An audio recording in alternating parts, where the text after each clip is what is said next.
Listo. Empezamos la grabación. Vamos en este video a continuar con este grupo de temas, ¿sí? De nuestro curso de Economía Política, tomando en cuenta que ya hemos en videos anteriores revisado de forma completa o casi completa el modelo de Goodwin, ¿sí? Asimismo, ustedes ya tienen en el material de clase o en el sitio web del curso toda la programación, todos los códigos de matemática del modelo de Goodwin y también tienen a mano un pequeño anexo en donde, bueno, no es mucho código, pero en donde se pone un poco la demostración un poco más matemática de la existencia de los ciclos. ¿Ok?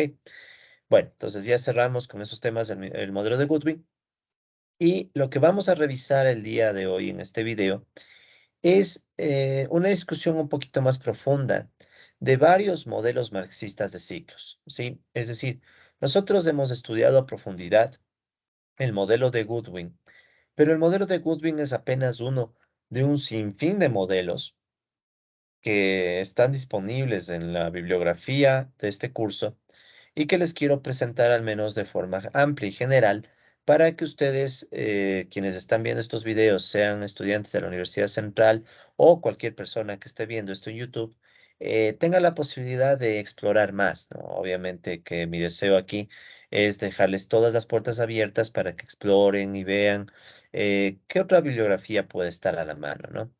Entonces, bueno, el día de hoy no vamos a tener programación, sino que más bien vamos a ver de manera un poco amplia todos estos modelos y dejamos lista la introducción para en un siguiente grupo de videos empezar ya con otro modelo, ¿sí?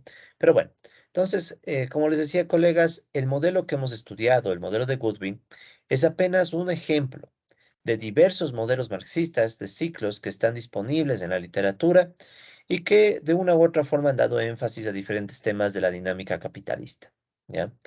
Em, Ahora, hay que notar que el modelo de Goodwin es probablemente de los primeros, ¿ya? No me atrevo a decir si es el primero, ¿sí? Porque hay alguna bibliografía anterior, pero no está elaborada en forma de matemática, un modelo matemático. Hay algunos argumentos más bien en palabras, pero como modelo, probablemente el modelo de Goodwin es el primero, ¿sí? Al menos no he podido encontrar un modelo anterior. Sin embargo, creo yo que es necesario que ustedes conozcan lo que vino después, ¿no? O sea, antes de Goodwin no hay mucha claridad de qué hay, pero después de Goodwin hay algunas cosas. Así que a continuación lo que vamos a hacer es una breve revisión justamente de esa literatura, o sea, de todos esos documentos, artículos que han ido surgiendo. Y de hecho vamos a empezar con el propio aporte de Marx, ¿ya? Porque si ustedes se fijan, hemos empezado esta temática hablando del modelo de Goodwin, ¿sí? Hablando del modelo de Goodwin, pero no nos detuvimos a ver con más detenimiento, bueno, ¿qué dijo Marx? Y lo hice a propósito porque primero quería que entiendan las posibilidades que tienen estos modelos. O sea, Goodwin genera un modelo de ciclos que nosotros hemos visto que incluso ha llevado a estimaciones para varios países. O sea, ya hicimos en clase el modelo para Francia y quedó planteado como taller el modelo para una serie de países a través de las estimaciones de Grasselli y Maheshwari. Entonces, eso es como una motivación para decirles que esto no es solamente un tema teórico ya, o sea, de ese tema teórico se puede llegar a aplicaciones ya con datos reales, pero obviamente se requiere más conocimientos, ¿no? Necesitamos conocer más de econometría, necesitamos saber un poquito más de estos modelos. Entonces, por eso es que yo quise empezar primero con Goodwin. Y ahora vamos a entrar desde Marx, o sea, vamos a ver qué es lo que más o menos dijo Marx. No nos vamos a detener mucho, pero un poco vamos a hablar de él.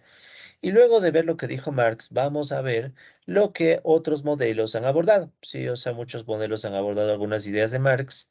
Y de hecho, el modelo que viene después de esto es precisamente un modelo que profundiza en algunas ideas de Marx, ¿no?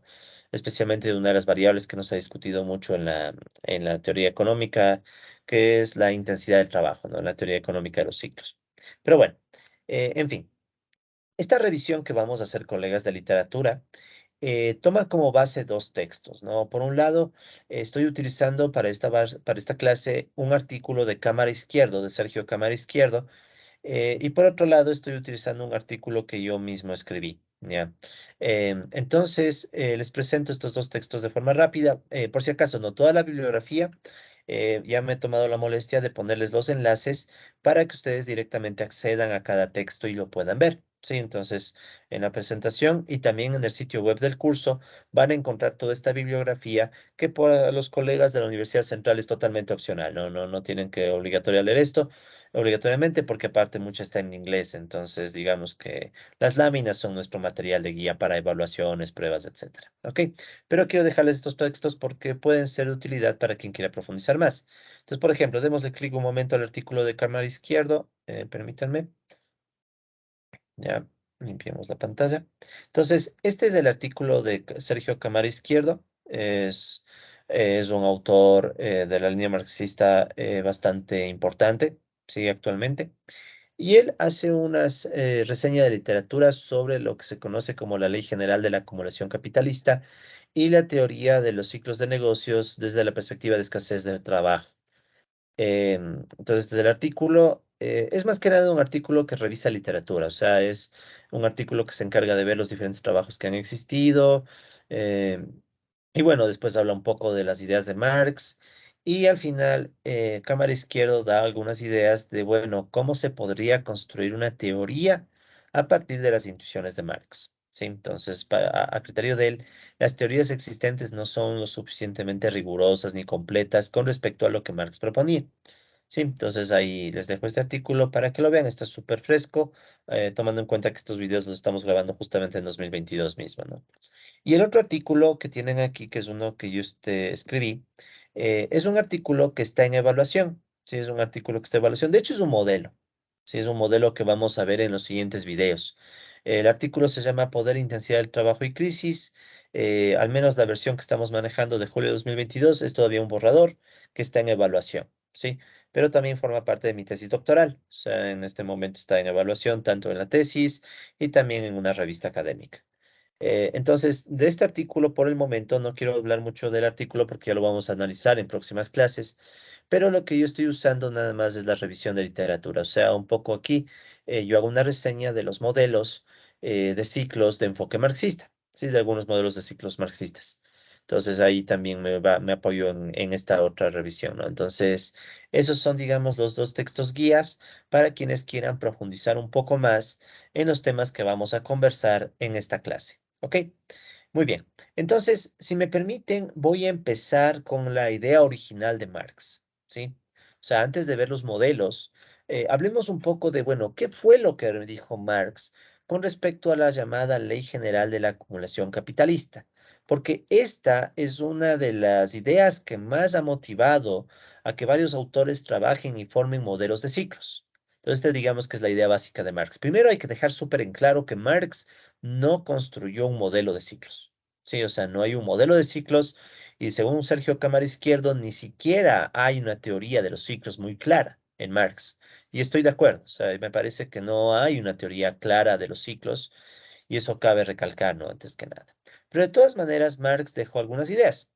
Entonces, en el tomo uno del Capital, que por cierto es el capítulo, en el capítulo 23, en la edición alemana, que a la vez la edición que sirve para la traducción en español, si no me equivoco, Marx en ese capítulo desarrolla lo que se conoce como la Ley General de la Acumulación Capitalista. De hecho, ese es el título del capítulo. Y ahí es donde Marx buscó estudiar la influencia que tiene el crecimiento del capital sobre la clase trabajadora. Sí, o sea, ese era básicamente el objetivo que buscaba Marx con ese capítulo. Sabemos que el capitalismo tiene una tendencia a crecer, o sea, por tanto, a acumular capital. Sí, acumular capital, hacer que el capital crezca y crezca y crezca. Entonces, en este capítulo, que es de los últimos capítulos del tomo uno del Capital, Marx estudia cómo este crecimiento del capital o acumulación del capital afecta a la clase trabajadora, ¿sí? Y en particular, esa afectación se ve a través de el llamado ejército laboral de reserva, que un poco de esto ya hemos hablado en clases anteriores, ¿sí? El ejército laboral de reserva que podemos verle como ese grupo de personas entre desempleadas y subempleadas pero que cumplen una función dentro del proceso de acumulación. Entonces, ¿Cuál es la idea? La idea que Marx dejó en esencia en ese capítulo es que hay este vínculo, o sea, que la acumulación de capital genera problemas o afectaciones a la clase trabajadora, sobre todo la existencia de este ejército de reserva, que incluso hace que en el capitalismo el pleno empleo no sea viable. Es decir, en el capitalismo, desde un enfoque marxista, siempre vamos a tener desempleo y probablemente también subempleo. Esa es, digamos, la gran conclusión del tomo uno del Capital, a mi parecer. Tiene muchas conclusiones importantes, ¿no? Pero yo creo que esa es una de las grandes conclusiones que Marx plantea, o sea, la imposibilidad del pleno empleo. Sí, entonces es una cosa bien interesante y bien discutible, ¿no? Porque algunos pueden decir que no, el pleno empleo sí puede darse, etcétera. Entonces ahí viene el debate, ¿no? Pero bueno, por cierto, aquí ustedes pueden ver que les dejo precisamente al lado de la mención a Marx este enlace. Ustedes dan clic en el enlace y aquí está el capítulo 23 del Capital. Sí, justamente, ¿no? La Ley General de la Acumulación Capitalista para quienes quieran profundizar, ¿no? Es un capítulo extenso, sí, pero digamos que una parte que es la teoría ocupa la mitad tal vez del capítulo, un poco menos tal vez incluso, o bueno, la mitad creo. Y el resto son ejemplos que Marx más bien analiza en términos históricos, con datos, ¿sí? Entonces Marx toma algunos datos de algunos ejemplos históricos para tratar de ejemplificar lo que él argumenta en el capítulo. ¿Sí? Entonces ahí tiene varios datos históricos de esa época. Recuerden que Marx escribe su libro en 1867, ¿no? Entonces es un libro, de hecho hay una diferencia de 100 años entre lo que escribe Marx y el artículo de Goodwin. Sí, es una cosa interesante también, ¿no? Pero bueno, secundario. Entonces aquí ustedes pueden ver el capítulo. Si ustedes desean, pueden leerlo. No es obligatorio, pero es altamente recomendable, ¿no? De hecho, yo he pasado años estudiando este capítulo especialmente desde mi tesis de pregrado. O sea, yo me metí a estudiar este capítulo y cada cierto tiempo lo vuelvo a leer, porque es compleja la interpretación de Marx. O sea, no hay una interpretación, hay varias interpretaciones de Marx. Pero bueno, eso es lo de menos. Entonces, en definitiva, en ese capítulo que les menciono, Marx hace un análisis en 4 puntos. Primero, Marx analiza cómo puede darse la demanda creciente de trabajadores a medida que crece el capital. Es una cosa interesante y es real. O sea, Marx reconoce esto, que cuando el capital crece, se demanda más gente. Esto puede tener una versión moderna. ¿Cuál sería la versión moderna? Que a medida que crece la inversión, recuerden que en la inversión podríamos decir que es el equivalente macroeconómico a lo que antes se llamaba la acumulación de capital. Entonces, a medida que crece la inversión, puede crecer el empleo, o sea, la demanda de personas, la demanda de trabajadores. Y eso puede llevar al crecimiento del empleo. ¿Sí? Entonces, dicho en otras palabras, lo que Marx analiza aquí tiene mucho vínculo con ciertos argumentos, incluso contemporáneos en términos económicos, ¿no? O sea, hay que dejar que la inversión crezca porque el aumento de la inversión hace que aumente la demanda de gente y por tanto puede crecer el empleo. Entonces, Marx discute eso en su capítulo 23. ¿Qué más discute Marx? También discute otra cosa súper importante que incluso en la actualidad se vuelve cada vez más fuerte y es como los trabajadores se dan una repulsión de trabajadores, son expulsados por el cambio técnico que la misma acumulación provoca. ¿Cuál sería la versión moderna de esto? Aumenta la inversión, pero al aumentar la inversión también puede aumentar el avance tecnológico. Y con el aumento del avance tecnológico, de una u otra forma, puede darse una expulsión de trabajadores, o sea, hay un reemplazo de trabajadores por si quieren, entre comillas, digamos, máquinas. ¿Ya? Entonces Marx también era consciente de ese otro lado que, bueno, a partir de la pandemia del coronavirus se ha vuelto más fuerte en algunos países, ¿no? Y es el hecho de que muchas actividades pueden ser reemplazadas a través de la tecnología. Entonces ya no se necesita tantos trabajadores como antes. Entonces viene esta dinámica, si quieren, contradictoria, ¿no? Por un lado, la acumulación de capital puede requerir de más gente, ¿sí? Pero al mismo tiempo, la acumulación de capital puede generar un avance tecnológico que expulsa gente. Entonces tenemos esa suerte de contradicción que Marx también analiza en su capítulo 23. Por eso digo que es bien interesante. O sea, más allá de que estén de acuerdo o no con Marx, obviamente yo estoy de acuerdo, no voy a mentir. Pero puede haber gente que no esté de acuerdo, pero hay que reconocerle que aborda temas que tienen su actualidad, claro, obviamente con sus limitaciones, ¿no? Pero hay unas discusiones bien interesantes sobre esto, pero también cabe aclarar, y esto no lo puse en la lámina penosamente, Marx no se inspira de la nada, ¿no? O sea, Marx toma estas ideas a partir también de un trabajo, de uno de los últimos capítulos de David Ricardo. Sí, David Ricardo, en su libro de Principios de Economía Política y Tributación, al final tiene un capítulo sobre la maquinaria, y en ese capítulo sobre la maquinaria, Ricardo ya da unas primeras ideas de cómo la maquinaria puede generar, el uso de la implementación de la maquinaria en la producción puede generar problemas a los trabajadores. Sí, entonces Ricardo ya hablaba de esto antes y Marx obviamente que lo profundizó mucho más, ¿no? Pero para dejar en constancia que tampoco es que a Marx se le ocurrió todo esto de la nada, ¿no? Pero bueno, ¿qué más analiza Marx? Luego Marx analiza, en este contexto contradictorio, ¿no? De una acumulación de capital que al mismo tiempo requiere trabajadores y los expulsa, Marx también analiza cómo surge, se produce y se reproduce el ejército laboral de reserva, sí, que ya habíamos mencionado antes, que es este grupo de desempleados o subempleados que son funcionales para la acumulación de capital. Sí, o sea, esos trabajadores sobrantes, pero que pueden en algún momento volver a ingresar a la producción. Esos trabajadores que ayudan a explotar más a los otros trabajadores porque crean una amenaza, son una amenaza. Es decir, pensemos sobre todo en épocas de crisis. Recuerden en el ciclo de Goodwin que hay una etapa en donde todo cae, ¿no? Que podemos decir que es la parte más dura de la crisis que se llamaba la depresión, usando los nombres de Graciela y Maheshwari. Entonces, ¿qué sucede? Que en la época de crisis es más alta la amenaza de despido. Entonces, ¿qué sucede? Que los trabajadores perdían poder de negociación, ¿no? Porque resultaba ser que este ejército laboral de reserva, bajo la forma de desempleados, recuerden que en el modelo de Goodwin no hay subempleo, pero hay desempleados. Entonces, a medida que crecen los desempleados, los trabajadores pierden poder de negociación y eso hace que la amenaza de despido sea más fuerte y, por tanto, hay mayores posibilidades de explotación laboral, ¿no? Entonces, Marx discute eso, discute el surgimiento del ejército laboral de reserva e incluso él profundiza un poco en las diferentes formas que puede adoptar este ejército laboral de reserva, que bueno, en español a veces se les traduce como fluctuante, latente, estancado y pobre. ¿Sí? Entonces, estas serían las formas. El fluctuante es algún ejército laboral de reserva que está todo el tiempo fluctuando, moviéndose.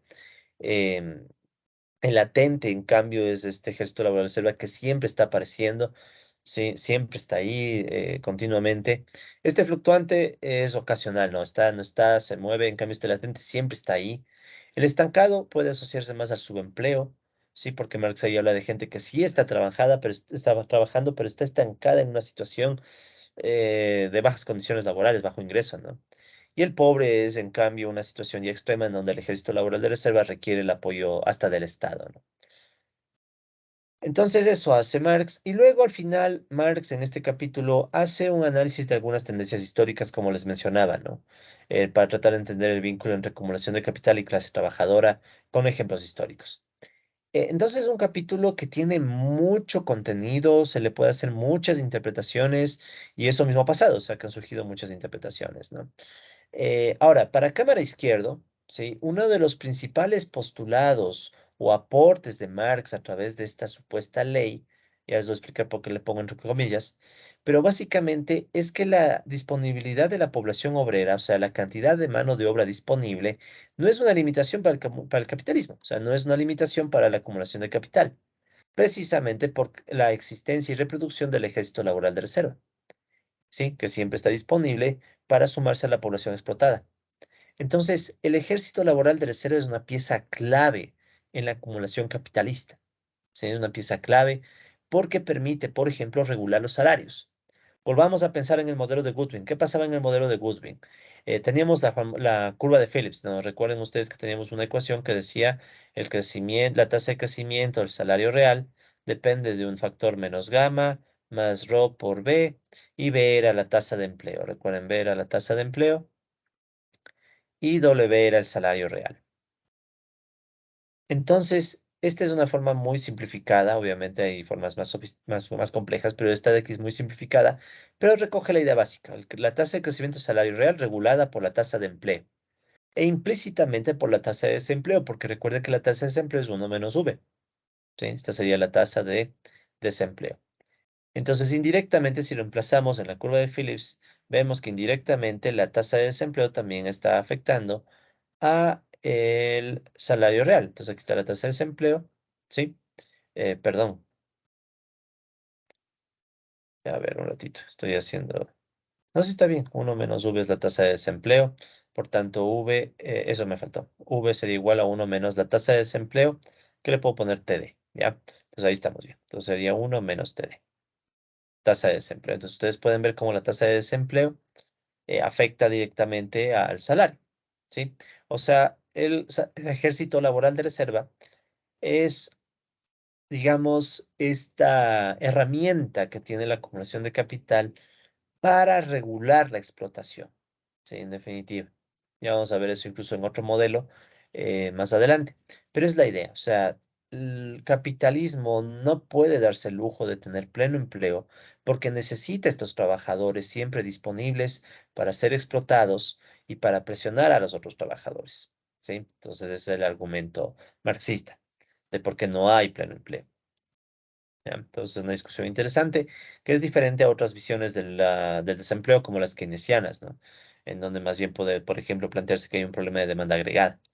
En cambio, para la visión marxista no es un problema de demanda agregada, es un problema más bien cercano a la oferta, ¿no? O sea, a la propia tendencia de la acumulación capitalista. Pero bueno. Entonces aquí tienen una cita que deja el propio Marx sobre este tema de la Ley General de la Acumulación Capitalista, que me voy a permitir leer e ir analizando, ¿no? Entonces, ¿qué dice Marx? Esto está tomado del Capital, ¿no? De la página 803.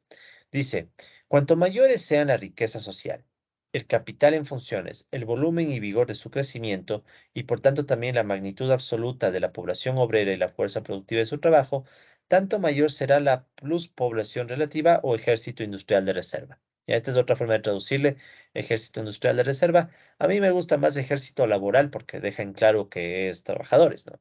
Aquí esto de industrial puede generar ambigüedades. Pero bueno, en definitiva, ¿qué está diciendo Marx? Dice que mientras más amplio es el capital, ¿sí? Mientras más amplio sobre todo el capital y más amplia es la población obrera, o sea, mayor crece mayor crecimiento del empleo, que si ustedes recuerdan lo usamos con la letra L en el modelo de Goodwin. Al mismo tiempo tenemos un mayor ejército laboral de reserva, ¿ya? O sea, si quisiéramos, verán, interpretarle a Marx siempre es de cuidado, ¿no?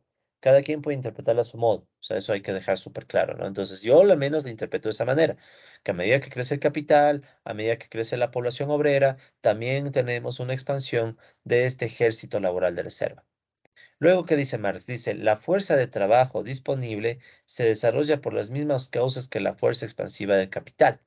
O sea, la misma expansión del capital lleva a la creación de los trabajadores disponibles, ¿sí? O sea, no es que el ejército laboral de reserva surge, por ejemplo, por un tema poblacional.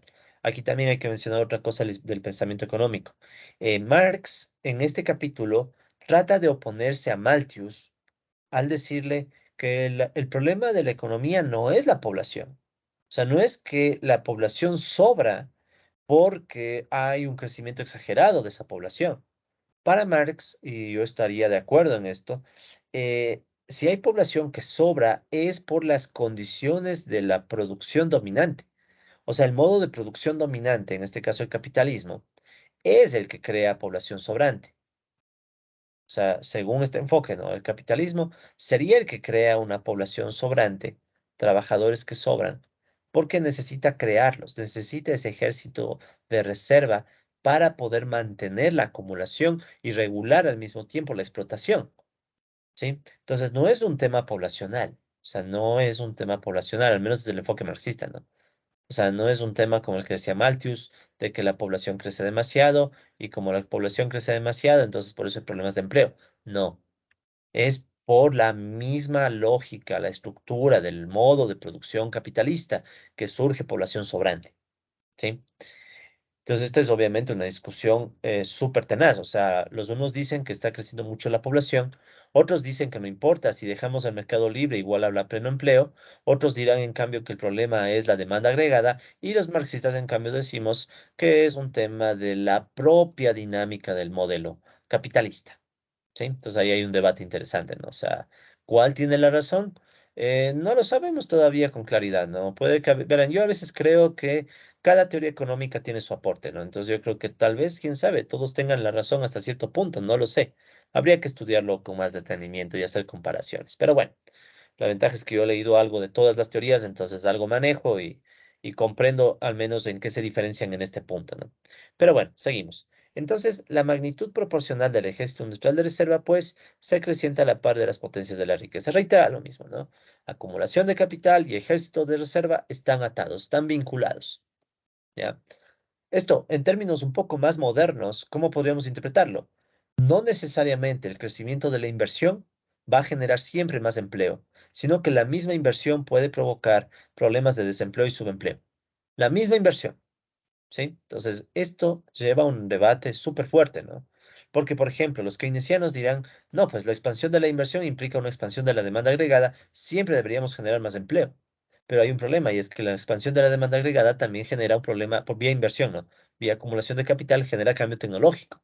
Y ese cambio tecnológico puede expulsar gente. Aparte, si es que el empleo creciera de forma indefinida, ¿qué pasa con los salarios? Imagínense una situación de pleno empleo, donde los capitalistas empiezan a acumular todavía más y más y más. Habría una presión enorme a los salarios, porque no habría amenaza de desempleo. Entonces ahí hay otro debate, ¿no? Porque en cambio los neoclásicos, o bueno, la corriente dominante, ¿qué diría? Que no, o sea, habría una regulación de precios.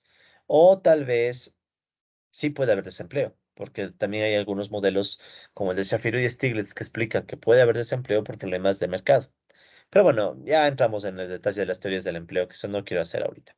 En definitiva, lo que Marx dice es, pero cuanto mayor sea el ejército de reserva, en proporción al ejército activo, al ejército activo podemos pensar a los que están trabajando en buenas condiciones, o sea, a los que están bien, versus el ejército de reserva, a los que están jodidos. Entonces, como resultado, tanto mayor será la masa de pluspoblación consolidada o las capas obreras cuya miseria está en razón inversa a la tortura de su trabajo. Ya, esta es una parte que hay que leerle con cautela. Pero, ¿qué dice Marx? A ver, pensemos que yo saco esta ratio, el ejército laboral de reserva sobre el ejército laboral activo, siendo el activo el grupo de trabajadores que se encuentran en buenas condiciones y el de reserva el que está en peores condiciones. Si esto aumenta, sí que es más o menos lo que dice Marx aquí, o sea, si crece el ejército de reserva en proporción al ejército activo, tanto mayor será la masa de la masa, esto da para ahorita aquí, ¿no? La masa. Entonces dice que en conclusión esto hace que aumente la cantidad, en vez de decir masa, podemos decir la cantidad, y en vez de poner todo esto, podríamos decir la cantidad de desempleo y subempleo, que es real, o sea, a más ejército de reserva, más gente en reserva, crece el desempleo y el subempleo, que es básicamente esa gente que vive una miseria inversa a la tortura de su trabajo. ¿Qué significa eso? O sea, están en la miseria y para colmo no tienen trabajo, por ponerlo así súper rápido. Finalmente, cuanto mayores sean las capas de la clase obrera formada por menesterosos, enfermizos y el ejército de nuestra reserva, tanto mayor será el pauperismo oficial. O sea, a la vez que crece esto, crece la cantidad de desempleo y subempleo, también crece la pobreza. ¿Ya? Acuerdo. Entonces, Marx termina diciendo que esta es la ley general absoluta de la acumulación capitalista. Obviamente que, como les he dicho, yo pongo la palabra ley y todo esto entre comillas, porque no es una ley científica. Hay que ser súper claros en eso, ¿ya? No es una ley científica como, por ejemplo, la ley de la gravedad, que eso ya ha sido requete probado, sabemos cómo funciona y etcétera. Tenemos modelos matemáticos, eso no. En el caso de esta propuesta, Marx le llama ley porque Marx sí tenía intenciones de que esto se vuelva una ley científica, junto con otras visiones que él tenía, pero no, él no lo logró. O sea, Marx no generó una ley científica y los autores siguientes han hecho aportes, pero no tenemos todavía una ley científica como para decir que esto es irrefutable. No es así. O sea, hay diferentes teorías. Algunas teorías dirán que esto es exagerado, no es así, que no es necesario que haya desempleo y subempleo en el capitalismo y que más bien son otras las razones que provocan que haya desempleo y subempleo, pero no el capitalismo como tal. ¿Ya? Entonces hay todavía debates. O sea, por eso es que yo hablo de esto entre comillas, ¿no? Pero Marx le llamó ley general y por eso quedó el nombre ley general. Pero en realidad no es una ley científica general y absoluta, sino es la intuición que Marx tenía de que la misma acumulación termina creando el ejército de reserva y termina creando pauperismo. Ahora, muchos han dicho que esta ley no sirve, básicamente porque si vemos la historia, en la historia, supuestamente, la pobreza siempre ha ido cayendo. O sea, a la final son cada vez menos y menos los pobres. O sea, los pobres han ido cayendo con el paso del tiempo, ¿sí? Gracias al avance del capitalismo. Y es real, o sea, no podemos mentir que en promedio, a nivel histórico, el capitalismo ha generado que se dé una expansión de riqueza que permita que haya menos pobres. ¿Ya? Y eso lo evidencian países incluso como China. China ha logrado a través de una evolución capitalista, claro, a su modo, ¿no? Ha logrado generar tanta riqueza que ha sacado a millones de millones de personas de la pobreza. Pero es que aquí viene cómo se interpreta esto, ¿no? Si uno lo interpreta de forma así lineal, entonces se puede decir que Marx no estaba muy correcto. Pero el tema es que Marx no solo dijo esto. En el capítulo de la Ley General, Marx también dio varias ideas del ciclo económico. Entonces ahí la historia cambia, porque si lo que Marx nos está diciendo es más bien que tenemos ciclos y en las etapas de crisis del ciclo es donde sucede el aumento del desempleo, el aumento del subempleo y el aumento de la pobreza, eso ya es otra historia. Entonces, no es que siempre aumenta la pobreza, no es que siempre aumenta el ejército de reserva, sino que el ejército de reserva aumenta y genera desempleo y subempleo y aumenta la pobreza en las etapas bajas del ciclo, o sea, en la crisis. Eso ya es otra historia, eso ya nos devuelve al modelo de Goodwin. Y eso sí es diferente, porque estamos todos claros, creo que aquí nadie va a negar, a menos que ya sea un negacionista mismo, pero nadie puede negar que en las épocas de crisis los que pagan los platos rotos no son los grandes capitales, bueno, a veces también, pero no todos. Pero tampoco es que sean las grandes empresas en general. Los primeros en pagar los costos de la crisis son los trabajadores. Despidos, aumento del desempleo, reducción de los salarios, diferentes ajustes, flexibilización laboral, etcétera. Claro, la crisis cuando se vuelve ya muy aguda también golpea a las empresas, ¿no? A los capitalistas. Pero incluso los capitalistas reciben apoyo del Estado, más que los trabajadores a veces. Depende, ¿no? Recuerden en el caso ecuatoriano, solo por poner un ejemplo, recuerden en la crisis del 99, en el Ecuador, claro, hubo un salvataje bancario, se salvaron a los bancos. ¿Y qué se hizo por la gente? Bueno, el bono de desarrollo humano, que en ese entonces se llamaba bono de la solidaridad. Entonces hay cierta simetría, ¿no? Hasta de poder. O sea, en una crisis resulta ser que a ciertos grupos se les cubre, se les defiende y se les salva a criterio o a nombre de que si no se les salva se hunde toda la economía, pero en cambio a otros que están hundidos se les sigue dejando hundidos. Y claro, tal vez se les da un bono o eso. Entonces, eso ya es distinto. Esta otra interpretación ya no es la de una pobreza permanente, sino es una pobreza dependiendo de la época del ciclo, ¿sí? Entonces, eso hay que tomarlo en cuenta, ¿no? Pero bueno, sigamos. Entonces, para Marx y para los que seguimos la visión marxista, y me incluyo, gran parte de estos enfoques a la final, ¿qué dicen? Dicen que en esencia el pleno empleo no es viable en el capitalismo, debido a la continua existencia del ejército laboral de reserva. Sí, la necesidad y existencia de un ejército laboral de reserva que resulta funcional a las necesidades de la acumulación de capital. ¿Qué queremos decir por funcional? Esta idea de funcional, por cierto, la tomé de un pensador, José Nun, pero bueno, eso no entra al caso. El tema es que cuando hablamos de funcional nos referimos a que este ejército de reserva sirve para regular justamente la reserva de trabajadores y regular la explotación laboral, como veremos más adelante en otro modelo. Pero la esencia es esa, o sea, necesitamos reserva de trabajadores, porque si el capitalismo está continuamente creciendo, ¿de dónde nacen los trabajadores? Alguien dirá de la población, pero seamos sinceros, o sea, realmente la población es la que provee a los trabajadores capitalistas, porque usualmente entre el crecimiento de la población y el crecimiento de la población económicamente activa no es exactamente lo mismo. De hecho, más adelante veremos un modelo donde estas dos son diferentes. ¿Por qué? Porque la población económicamente activa también tiene que ver con, entre otras cosas, los incentivos, por ejemplo. Hay personas que si no tienen incentivos para buscar empleo ya dejan de buscar. Y no por eso es que dejen de ser pobres, sino que no encuentran. O tenemos también otro problema, como pueden haber ciertas desigualdades estructurales. Eh, Temas de género, por ejemplo. A muchas mujeres, ¿sí? Muchas mujeres se les crean condiciones precisamente para que no puedan trabajar, no puedan tener facilidades de buscar trabajo y terminan trabajando en el hogar, pero no se les registra como desempleadas, sino como inactivas. Entonces, todo ese tipo de detallecitos hacen que no necesariamente el crecimiento de la población sea igual al crecimiento de la oferta laboral. Y ahí viene la razón de ser del ejército de reserva. O sea, para Marx esto es todavía más grave porque es el propio capitalismo el que crea este ejército. Pero bueno, además de esta conclusión, sí, además de esta conclusión, y aquí viene la parte en donde todo hace como una suerte de clic, o sea, se conecta todo. La ley general de Marx, o supuesta ley general, recuerden, no es una ley científica, yo reconozco eso, clarito.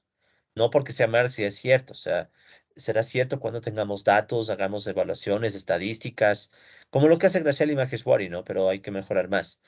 Pero el tema es eso, o sea, que esta supuesta ley general también hizo varias menciones a la dinámica cíclica del capitalismo, ¿ya? Y esa es la parte interesante, y es no solo el hecho de que no tengamos la capacidad de generar pleno empleo en el capitalismo, sino que en ese mismo contexto nacen los ciclos económicos. Ciclos económicos que al menos según el modelo de Goodwin recuerden que son ciclos largos, no ciclos cortos. Entonces, por ejemplo, aquí tenemos una cita en donde Marx es clarísimo en este tema. Recuerden, Marx no hizo una teoría de los ciclos, Marx no pudo, no llegó. Recuerden que esto es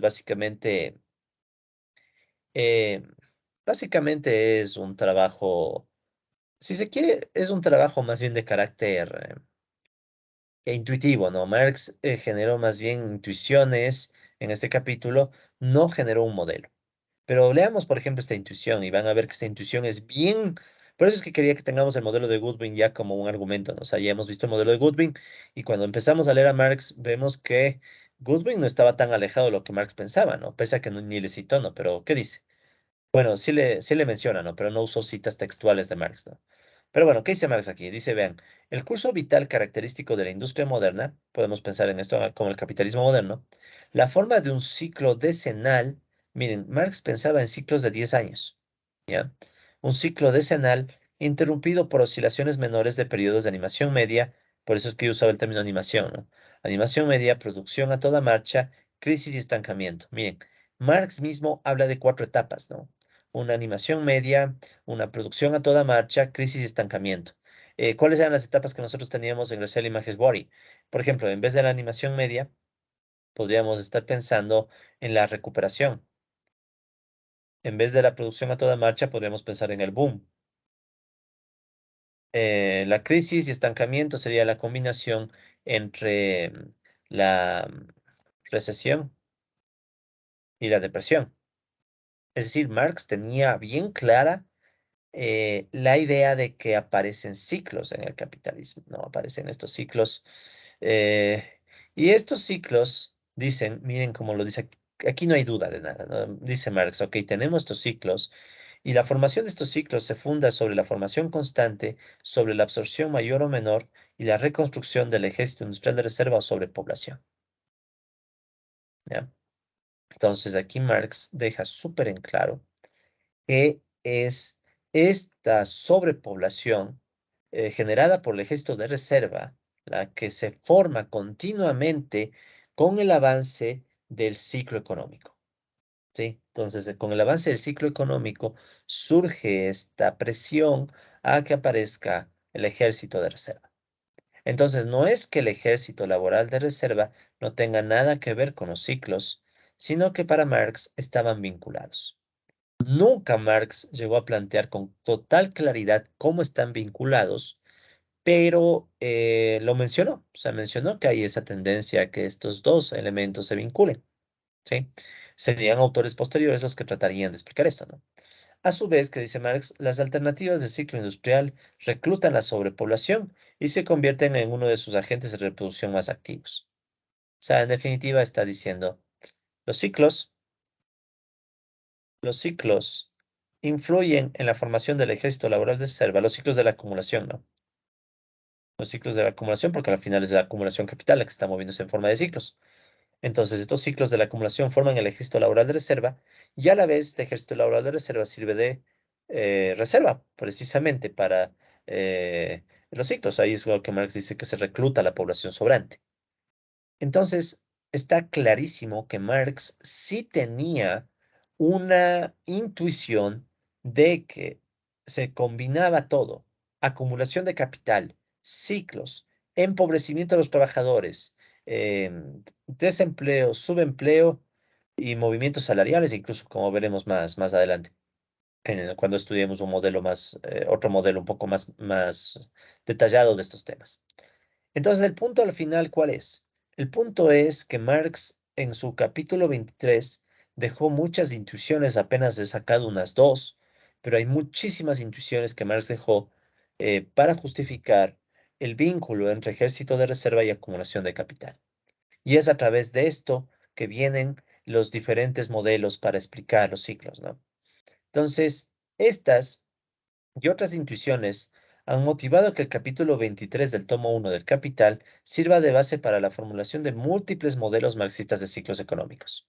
O sea, muchos autores, viendo lo que Marx dijo sobre este tema de los ciclos del ejército de reserva, la acumulación de capital, etcétera, se lanzaron a construir los ciclos, los modelos de ciclos. Y ahí viene el trabajo de Goodwin. O sea, Goodwin es quizá de los primeros que construye este modelo de ciclos, que ya lo estudiamos, pero es lo interesante, ¿no? O sea, Goodwin, recuerden, fueron 5 páginas. Y en sus 5 páginas, Goodwin sí lo dice, o sea, él está de acuerdo con Marx, pero nunca cita a Marx, o sea, no saca citas de Marx, no saca elementos textuales de Marx, lo que sí van a hacer otros autores, ¿no? Entonces, lo que vamos a hacer ahora es ver un poco esos autores, ¿sí? Porque es interesante, ¿no? O sea, ¿por qué es interesante? Porque varios de estos modelos cíclicos muestran cómo diferentes expresiones de la lucha de clases llevan al surgimiento de los ciclos, ¿sí? Por ejemplo, la lucha de clases entre trabajadores y capitalistas se suele ver a veces en el mercado laboral, ¿sí? Y eso termina generando crisis periódicas o cíclicas. Por ejemplo, recuerden que en el modelo de Goodwin, hay lucha de clases. Incluso Goodwin le compara a esta lucha de clases con la analogía presa-depredador. Si recuerdan que incluso vimos por ahí un poquito del modelo presa-depredador. ¿Sí? Entonces Goodwin dice, me parece que la analogía presa-depredador se puede aproximar a la idea de la lucha de clases. ¿Y dónde se da la lucha de clases? En el modelo de Goodwin a nivel salarial. ¿Sí? En el salario. En el momento que los trabajadores, cuando tienen más empleo, están más empleados, pueden exigir salarios más altos. Entonces, la lucha de clases se refleja en el salario y en el mercado laboral, ¿sí? Pero hay otros modelos, o sea, no solo Goodwin. Por ejemplo, hay otro modelo planteado por Eagley, en donde más bien la lucha se da a través de la jornada laboral y la mecanización de la producción. Ya vamos a ver eso en unos minutos. Y hay otros trabajos también de lucha de clases, ¿no? Entonces, eso es uno de los elementos interesantes, o sea, las ideas que dejó Marx sirvieron que surjan algunos modelos, y también hay otros modelos que no solamente discuten la lucha de clases, sino también otras contradicciones del capitalismo, como por ejemplo la sobreproducción, ¿sí? La tendencia a sobreproducción, que es, por ejemplo, el trabajo de Sherman, que vamos a verlo también. Entonces, como pueden ver, Marx dio las ideas. Marx dejó las intuiciones para que otros las vayan desarrollando, ¿sí?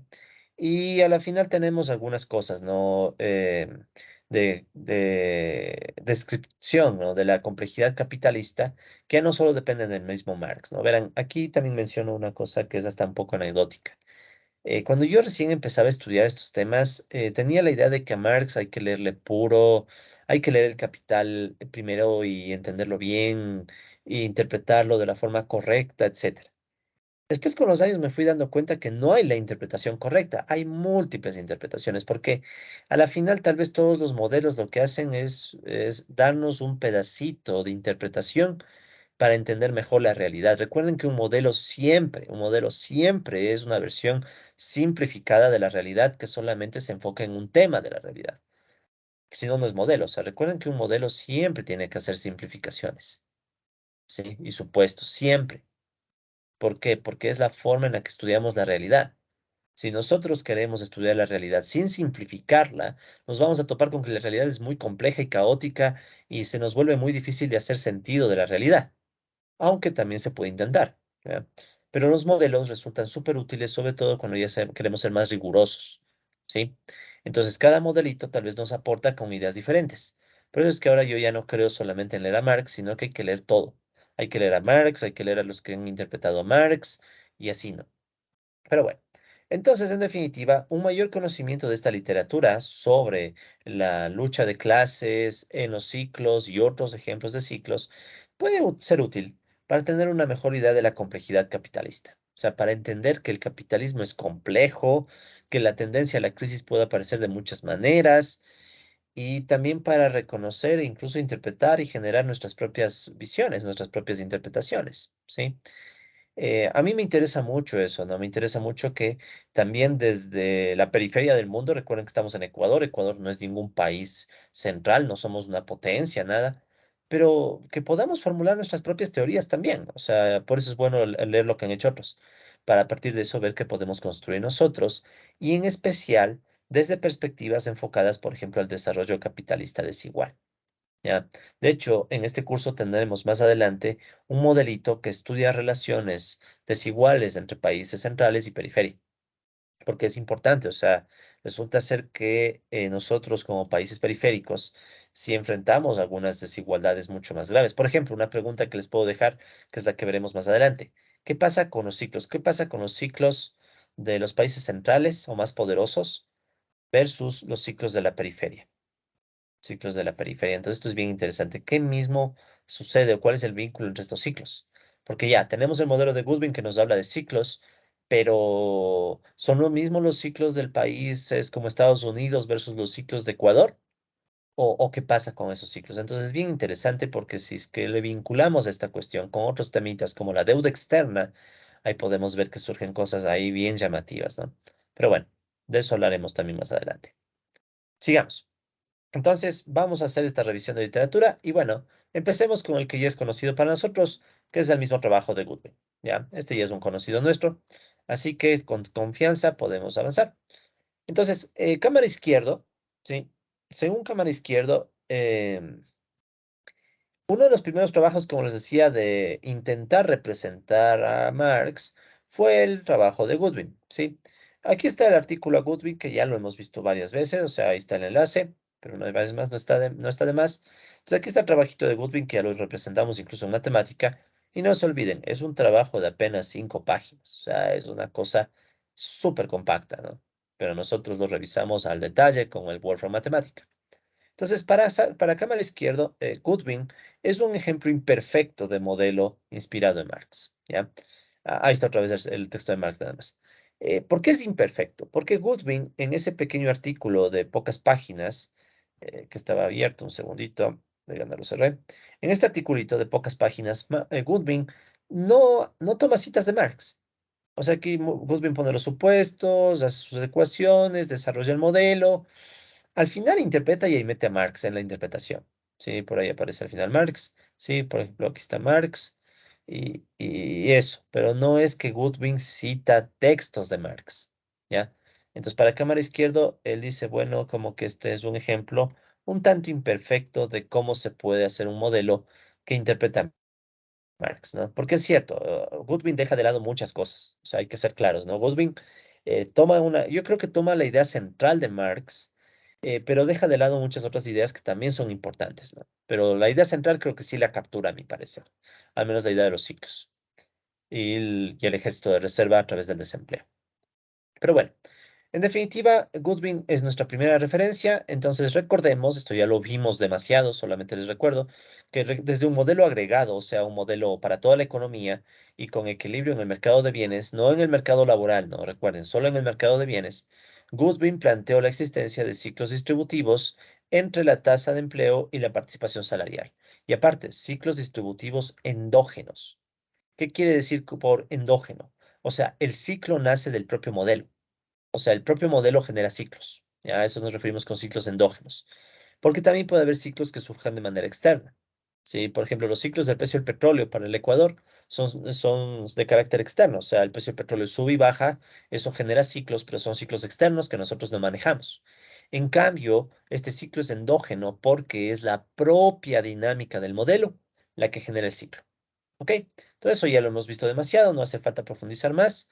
Ahora, lo que más bien yo quiero ahorita es recalcar que Goodwin, como les dije, no empleó ninguna referencia explícita a la obra de Marx. O sea, Goodwin no citó el capítulo 23 del tomo 1 del Capital, alguna frase, nada. Simplemente armó su modelo y listo, ¿ya? Entonces eso hay que tomarlo muy en cuenta. Ahora, no se olviden que esto también ya lo mencionamos antes. El modelo de Goodwin ha recibido un montón de extensiones, un montón, o sea, hay un montón de variantes de extensiones que le han hecho los modelos de Goodwin más complejos, etcétera. Y aquí están los trabajos, por ejemplo, de Graciela y Maheshwari, que ya lo hemos visto antes, pero lo podemos volver a ver. Permítanme limpio la pantalla. Entonces podemos volver a ver el trabajo de Graciela y Maheshwari. em, en el trabajo de Graciela Images Boris, recuerden que hay también un poco de revisión de trabajos que han estudiado extensiones del modelo de Goodwin, ¿no? Entonces ahí ustedes tienen algunas extensiones del modelo de Goodwin que lo pueden ver. Graciela Images Boris, ¿sí? También tenemos como aporte el trabajo de Acevedo Araujo y otros, en donde igual hay una parte en la que se mencionan varios trabajos del modelo de Goodwin, ¿sí? Entonces aquí ustedes pueden ver. Aquí están varios trabajos que citan extensiones del modelo de Goodwin. Eh, Hay muchas extensiones, ¿no? Algunos que meten inflación, política fiscal, la relación con el crecimiento neoclásico, con salarios de eficiencia, versiones en tiempo discreto, modelos, versiones de dos sectores, versiones keynesianas con demanda efectiva, es decir, hay muchas extensiones de Goodwin y aparte también tienen el artículo de Barrales Ruiz, en donde no solo se habla extensiones del modelo de Goodwin, sino que incluso aquí ya se hace una reseña de varios modelos de ciclos, ¿no? De ciclos distributivos, al estilo de Goodwin, ¿no? Entonces aquí pueden ver que empieza precisamente con Goodwin, ¿sí? Entonces ahí están estas otras referencias que pueden revisar si quieren entender un poco más qué se ha hecho con el modelo de Goodwin, porque hay un montón de extensiones, trabajos con modelos econométricos. Miren como aquí incluso se cita, aquí sí le citan al Ejército de Reserva de Marx y le citan al Capital. Por cierto, en inglés el capítulo es del 25, ¿no? En español es del 23, pero en inglés es del 25. Pero es lo de menos. Entonces, sobre el modelo de Goodwin ya no hace falta profundizar nada más, ¿sí? Tal vez lo que sí quisiera mencionarles es que Goodwin no se reduce al modelo de Goodwin, ¿sí? Eh, la complejidad del modelo de Goodwin es grande y muchas extensiones también no se reducen a los resultados de Goodwin. Por ejemplo, verán, apenas por ejemplo, hay un artículo de Sato, sí, este autor, que aquí también está el artículo. He procurado que todos los artículos ya los tengan a mano, o sea, cuando ustedes quieran pueden profundizar. Penosamente está en inglés, ¿no? Pero bueno, es lo que hay, ¿no, colegas? Ahí sí les pido disculpas. Pero de todas maneras, por ejemplo, en este artículo de Sato, de Yoshikazu Sato, economista japonés, vemos cómo se puede hacer el modelo de Goodwin en dos sectores. Ya más adelante hablaremos de modelos sectoriales, pero la esencia del modelo de dos sectores es decir que la economía capitalista se puede dividir en un sector que produce máquinas y otro sector que produce alimentos, por simplificar, ya más adelante profundizaremos. Y con esto se puede ver qué pasa con los ciclos. Entonces, Sato, por ejemplo, dice que cuando se toma el modelo de Goodwin, ¿sí? Sato dice, tomemos el modelo de Goodwin y apliquémoslo ahora a una economía sectorial, resulta ser que los ciclos no surgen siempre. O sea, incluso las extensiones del modelo de Goodwin a veces no dan ciclos, ¿sí? Sato, ¿qué dice? Dice que, bueno, para dos sectores que siempre están en equilibrio, se puede demostrar que no siempre existen ciclos, sobre todo si la relación capital-trabajo en el sector 2 que produce medios de consumo es suficientemente mayor que en el sector uno que produce medios de producción. O sea, puesto en fórmulas, ¿qué significa? Si yo hago la relación capital-trabajo en el sector 2, pongámosle 2, ¿sí? Si esta relación capital-trabajo en el sector 2 es mayor a la relación, suficientemente mayor a la relación capital-trabajo en el sector uno, no hay ciclos. O sea, los ciclos no surgen siempre. ¿Ya? Entonces, por eso les digo, Goodwin no se reduce a su modelito. El modelo de Goodwin es un modelo súper sencillo con demasiados supuestos y cuando uno empieza a quitar los supuestos, el modelo se hace más complejo, ¿sí? Así que no hay que tomarle el modelo de Goodwin como verdad absoluta tampoco, solo como un modelo. El propio Goodwin mismo no se quedó en ese modelo, ¿sí? Cabe mencionar que el propio Goodwin ahondó en un montón de temas más, ¿sí? O sea, Goodwin no se hizo popular solo por el modelito pequeño. El modelito pequeño es apenas uno de tantas cosas que hizo Goodwin, que en definitiva se dedicó a estudiar la complejidad capitalista combinando elementos no solo de Marx, metió también elementos de Keynes y hasta de Schumpeter. Entonces, el aporte de Goodwin a la economía es bien interesante y yo diría que bien subestimado, o sea, no se le ha explotado lo suficiente. Sí, incluso Goodwin se metió a estudiar bastante el tema de los modelos dinámicos, como el modelito que hemos visto, pero con elementos caóticos, o sea, metiendo temas de la teoría del caos, que por no extenderme mucho, en definitiva, tratan de entender cómo estos modelitos pueden cambiar de formas muy dramáticas con pequeños cambios, ¿sí?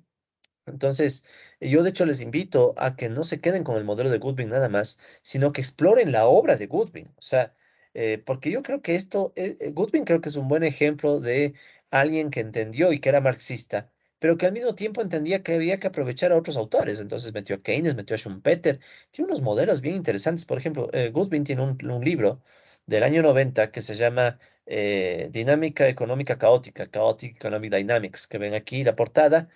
Aquí está el enlace. Entonces ustedes le dan clic. Aquí pueden ver este librito, ¿sí? Todo esto lo compartimos bajo el criterio de uso justo, ¿no? Para que ustedes de forma gratuita tengan material y aprendan y profundicen y quién sabe, propongan sus propios modelos. Eso sería genial. Ver que quienes hayan visto estos videos hayan sacado sus propios modelos y bueno, si tienen la oportunidad y creen que vale la pena ponerme aunque sea en los agradecimientos, ¿no? Y si no, no importa. No me interesa. A mí me interesa es que las ideas se difundan. Entonces, miren en este trabajito de Goodwin, ¿sí? Hay un montón de modelos, ¿sí? Entonces, aquí pueden ver, ¿no? El capitalismo como un, como evolución de cambio estructural creativa y caótica. Después tienen ustedes dinámicas clásicas, tienen el modelo de von Neumann, tienen, o sea, tienen un montón de cosas, ¿no? O sea, para no mentirles, sí, aquí están los modelos, ¿no? Disculparán que no es la mejor versión del libro que pude encontrar. Si encuentro una mejor, la actualizaré, ¿no? Pero no les voy a mentir, yo tampoco he podido leer toda la profundidad de este libro, ¿no? He leído partes nomás, pero como pueden ver aquí, ven claramente modelos más complicados. Entonces ustedes, si bien es cierto, no sabemos muy bien qué es, pero ya estas flechitas y este movimiento no nos debe generar mucha novedad, porque ya hemos visto cómo sacarlo para el modelo de Goodwin, el diagrama de fases, ¿se acuerdan? En el cual nosotros podíamos ver cómo se comportan varias soluciones del modelo viendo el avance en el tiempo. Entonces, ¿qué pasa? Que tenemos muchos modelos en donde Goodwin plantea una serie de modelos y dinámicas de diferente estilo, ¿no? Y ahí él propone, bueno, cómo podemos representar estos modelos complicados, ¿no? De la economía capitalista.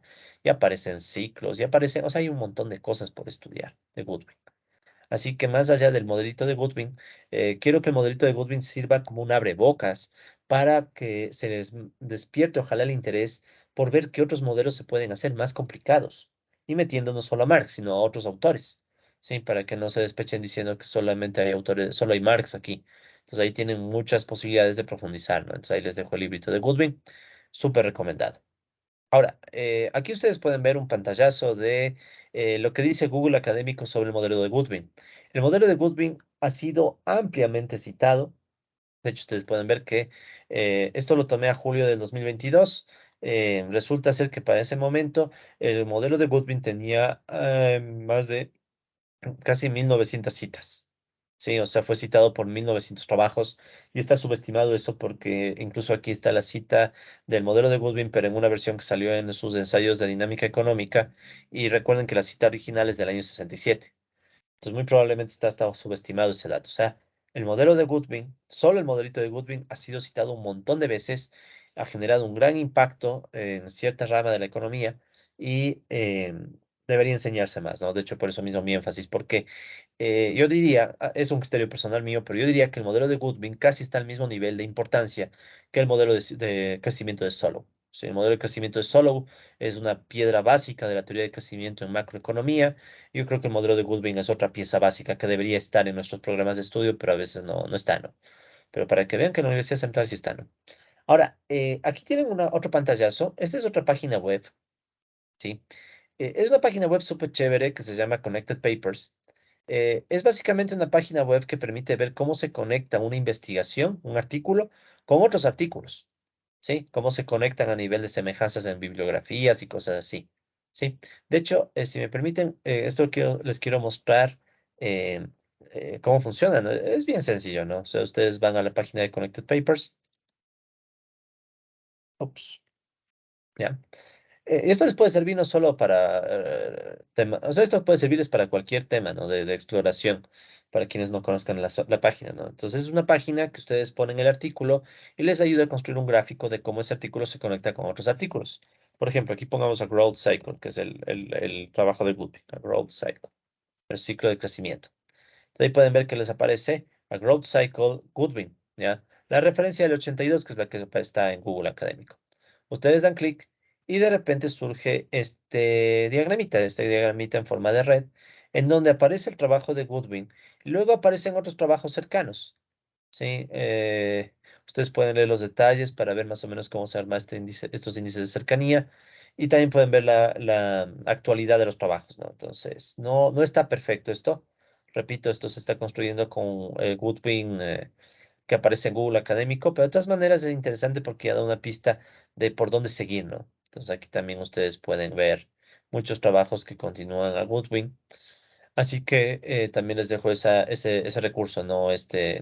Connected Papers como para motivarles que esto les puede servir en sus propias investigaciones, tesis, artículos, trabajos, ensayos, lo que deseen, ¿no? O sea, se puede explorar muy a detalle cómo hay muchas conexiones y trabajos que han extendido o se conectan de algún modo con Goodwin. Ahora, ese es un modelo, el modelo de Goodwin.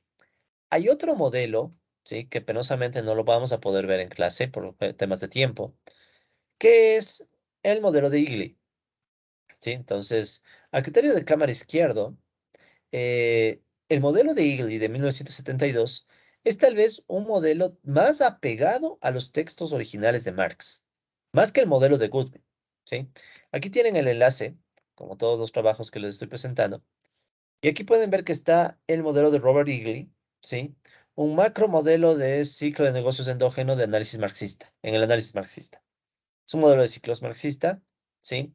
Eh, Robert Eagly, sí, que por cierto es de la Universidad de Amherst, Massachusetts. La Universidad de Amherst, por cierto, es una universidad súper reconocida por sus aportes a la economía política desde visiones críticas, ¿no? O sea, si ustedes quieren algún día estudiar desde una visión distinta a la convencional, la economía, la Universidad de Amherst de Massachusetts puede ser una muy buena opción, ¿no? Pero bueno, el caso es que este artículo, que por cierto fue publicado en el Journal of Political Economy, una buena revista de economía política en el año 72, es una versión de otro modelo de ciclos. ¿Sí? Entonces, Eagly, él no hizo lo que Goodwin, o sea, Goodwin escribió 5 páginas, Eagly escribió más, pero sobre todo Eagly se basó mucho más en Marx. O sea, Eagly saca varias citas de Marx para justificar sus ecuaciones. De hecho, ahí podrán ver, por ejemplo, que hay algunas citas. Aquí están algunas citas de Marx. Entonces, Eagly trata de construir sus ecuaciones justificándose en Marx, ya bastante. Entonces, cada ecuación que construía o varias ecuaciones que construía, las tomó desde las ideas de Marx, ya. Que sí, es real. O sea, me parece que es un trabajo más apegado a la intuición original de Marx. Este no es cita, más abajo debe ver. Bueno, aquí está. Entonces ahí pueden ver, ¿no? Se basó en bastantes citas de Marx, de hecho, Eagly, Robert Eagly. Sin embargo, el modelo que al finalmente obtiene es un modelo que yo diría es más complicado que el de Goodwin a veces, y es un poco anticuado porque hay versiones modernas que hacen lo mismo, ¿no? Pero de todas maneras es chévere también que se conozcan este modelo, que al final genera ciclos de otro estilo, ¿no? Entonces aquí, ¿cuáles son los ciclos que genera este modelo de Robert Eagly, ¿no? Entonces, Eagly construyó un modelo. Déjame retroceder un poquito, ¿ya? Entonces, Robert Eagly construyó un modelo dinámico que igualmente genera ciclos endógenos, pero este genera ciclos más bien en sentido antihorario cuando se compara la tasa de ganancia. Entonces, ahí tienen la tasa de ganancia con la tasa de desempleo. Sí, entonces en este eje está la tasa de ganancia, en este otro eje está la tasa de desempleo, y lo que Eagly llega a construir es un modelo que genera ciclos, pero en sentido antihorario. O sea que ustedes pueden ver cómo van los ciclos. Aquí están los ciclos, ¿sí? Van así. ¿Ya? Y las flechitas van indicando que tenemos ciclos en sentido antihorario, ¿ya? Entonces, es un modelo interesante también, tiene cosas llamativas. Y yo creo en lo personal que se podría combinar con el modelo de Goodwin o sacar una versión intermedia, ¿no? De un modelo mixto entre Eagle y Goodwin, ¿sí? Ahora, ¿qué es lo interesante?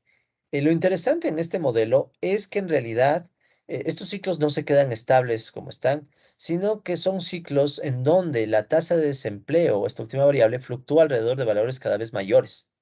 O sea, el ciclo completo de Eagle es algo que va así, más o menos, ¿no?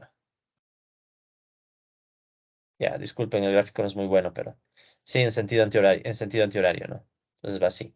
Entonces, es un modelito en donde a medida que se dan los ciclos, el desempleo va creciendo, ¿sí? El desempleo va creciendo al mismo tiempo que surgen ciclos cuando se compara con la tasa de ganancia, ¿ya? Y bajo el argumento de Eagle de que en algún punto va el colapso.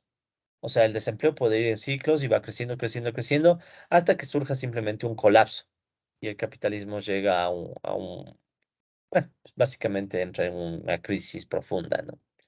Es decir, a medida que se pasa de un ciclo a otro en el modelo de Eagle, en promedio el desempleo crece hasta que las tensiones sociales provocan un colapso del capitalismo, ¿ya?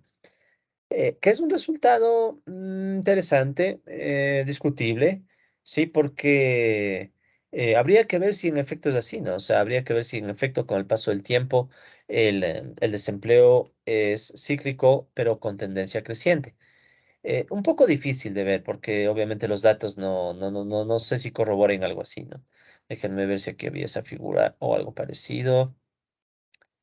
Ya, entonces aquí está, mire. Entonces el comportamiento al final sería como esto que muestra el artículo de Igli, en donde con el paso del tiempo, esta es la tasa de desempleo, no la U, la tasa de desempleo. Entonces, según este modelito, ¿qué es lo que pasaría? Que a medida que pasa el tiempo, la tasa de desempleo fluctúa, pero digamos que hay una tendencia general a que con el tiempo, en promedio, esta tendencia, este desempleo va a ser cada vez mayor, ¿ya? Esa es una característica del modelo de Igli. eh, o sea, en definitiva, Igli tomó la idea de Marx del desempleo creciente, pero la llevó al límite, ¿no? O sea, un modelo de ciclos, pero con desempleo que crece cada vez más, más y más, ¿ya? Repito, no sé si esto se corrobore con la información y los datos, porque así como ha habido etapas de alto desempleo que han sido terribles, también hay etapas de bajo desempleo. O sea, el capitalismo se ha generado eso, no se puede negar. Entonces, hay que discutirlo más, ¿no? O sea, pero como les digo, tal vez se podría hacer una combinación de Goodwin con Eagly, sería interesante, ¿no? De hecho, tal vez yo mismo lo haga algún día, pero bueno, esa es otra cosa. Entonces, a diferencia de Goodwin, como les decía, el modelo de Igli ha recibido menor atención en la literatura, pese a que se sustenta en más trabajos originales y más textos originales de Marx. ¿Ya? Esto yo creo que sí es una injusticia. O sea, Goodwin recibió muchísima atención en su modelo en comparación a Igli, que casi ni ha sido citado. O sea, Igli es muy pocamente citado, pero tal vez también sea por este hecho de que su modelo tiene muchas cosas un poco rústicas, diría, o no sé si rústicas, pero muy antiguas, ¿no? O sea, usa elementos que hoy en día se pueden modelizar de forma más agradable, ¿ya? Pero no deja de ser interesante el modelo, o sea, se lo moderniza un poco y se lo puede trabajar, ¿no? Entonces aquí ustedes pueden ver un pantallazo en el Google Académico del trabajo de Robert Eagley, que es este otro modelo de ciclos, ¿sí? Y en este modelo de ciclos que se puede ver, bueno, es que apenas tiene 27 citas, ¿no? Tal vez está subestimado, tal vez tenga un poco más, pero no mucho.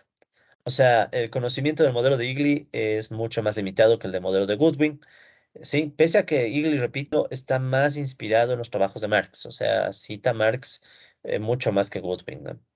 Y si ustedes hacen el trabajo con el Connected Papers, ahí pueden ver que de todas maneras hay varios trabajos cercanos a Eagley, ¿no? O sea, sí hay referencias que uno podría decir que más o menos se acercan a Eagley, pero no hay muchas referencias modernas, ¿sí? No hay muchas referencias modernas si uno ve los años.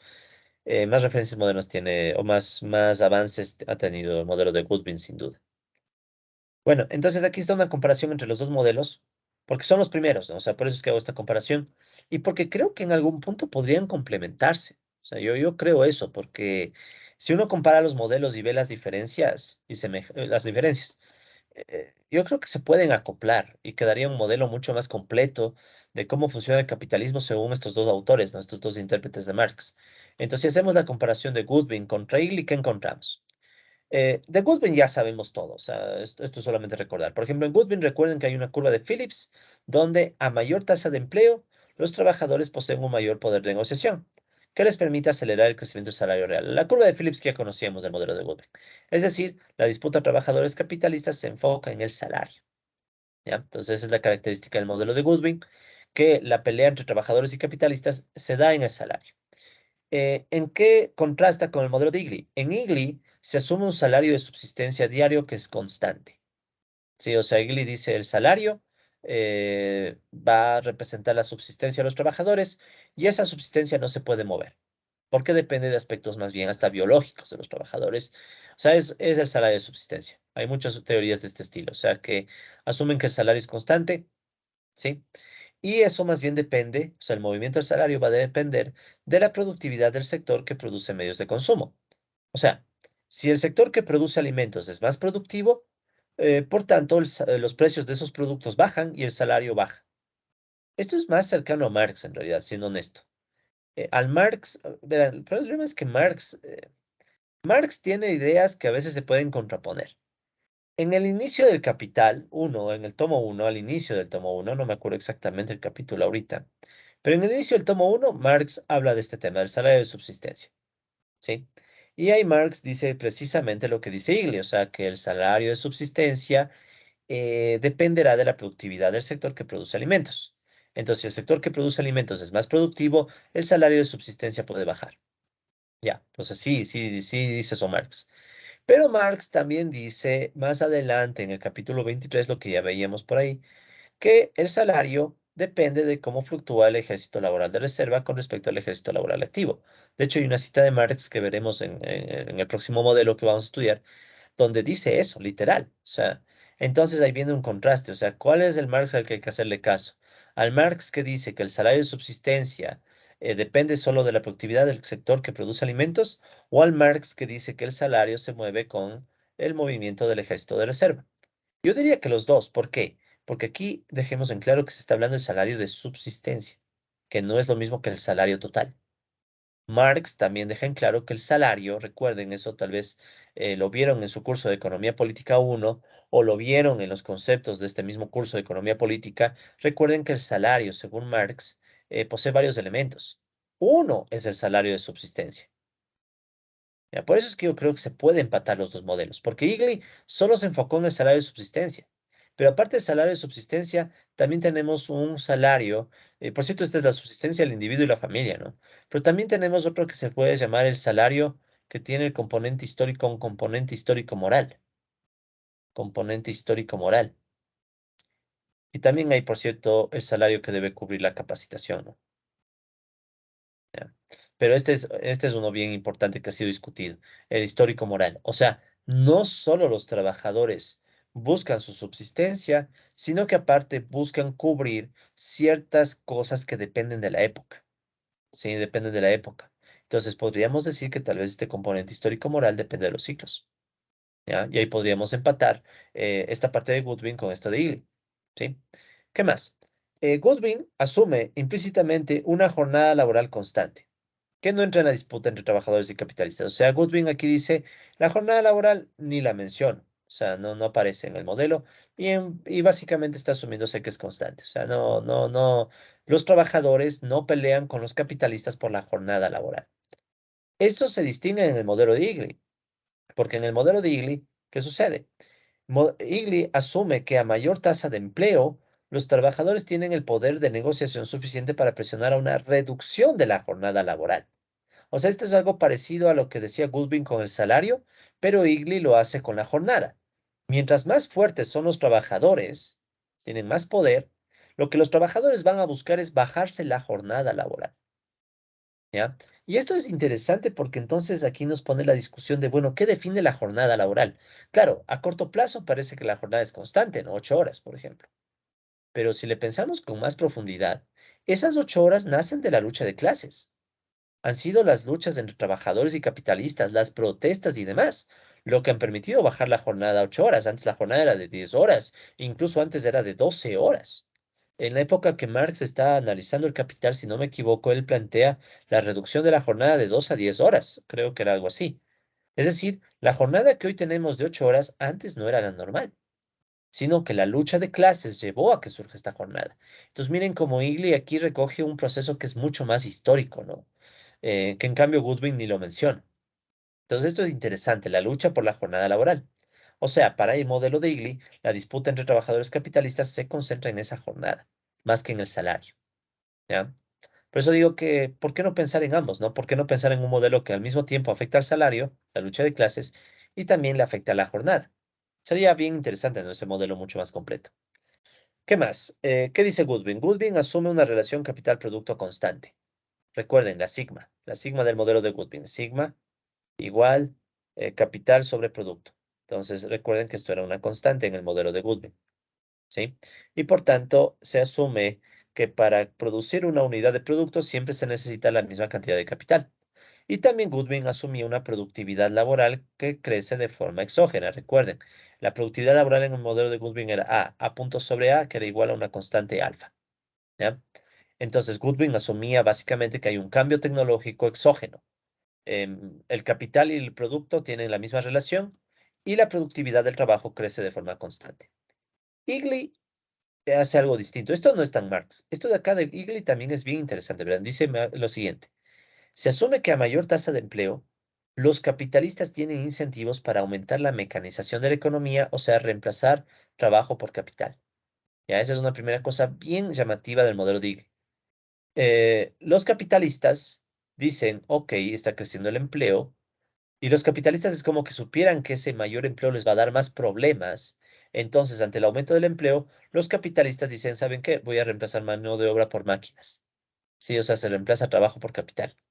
Eso es algo que no aparece en el modelo de Goodwin, sí, no aparece al menos de forma clara. Pero Marx sí lo dice. O sea, Marx, recuerden, como decíamos hace unos minutos cuando hablábamos de la Ley General de la Acumulación Capitalista, Marx sí tomó en cuenta el hecho de que los capitalistas, a través de la acumulación, pueden generar cambio tecnológico que expulse trabajadores. Entonces, en Goodwin, la expulsión de trabajadores es más bien de otro tipo. Se expulsa a trabajadores porque no hay las ganancias suficientes, ¿se acuerdan, no? Las ganancias se asfixian porque crece la participación de los trabajadores y ahí más o menos hay la limitación al empleo. En Igli se permite que la mecanización, ¿sí?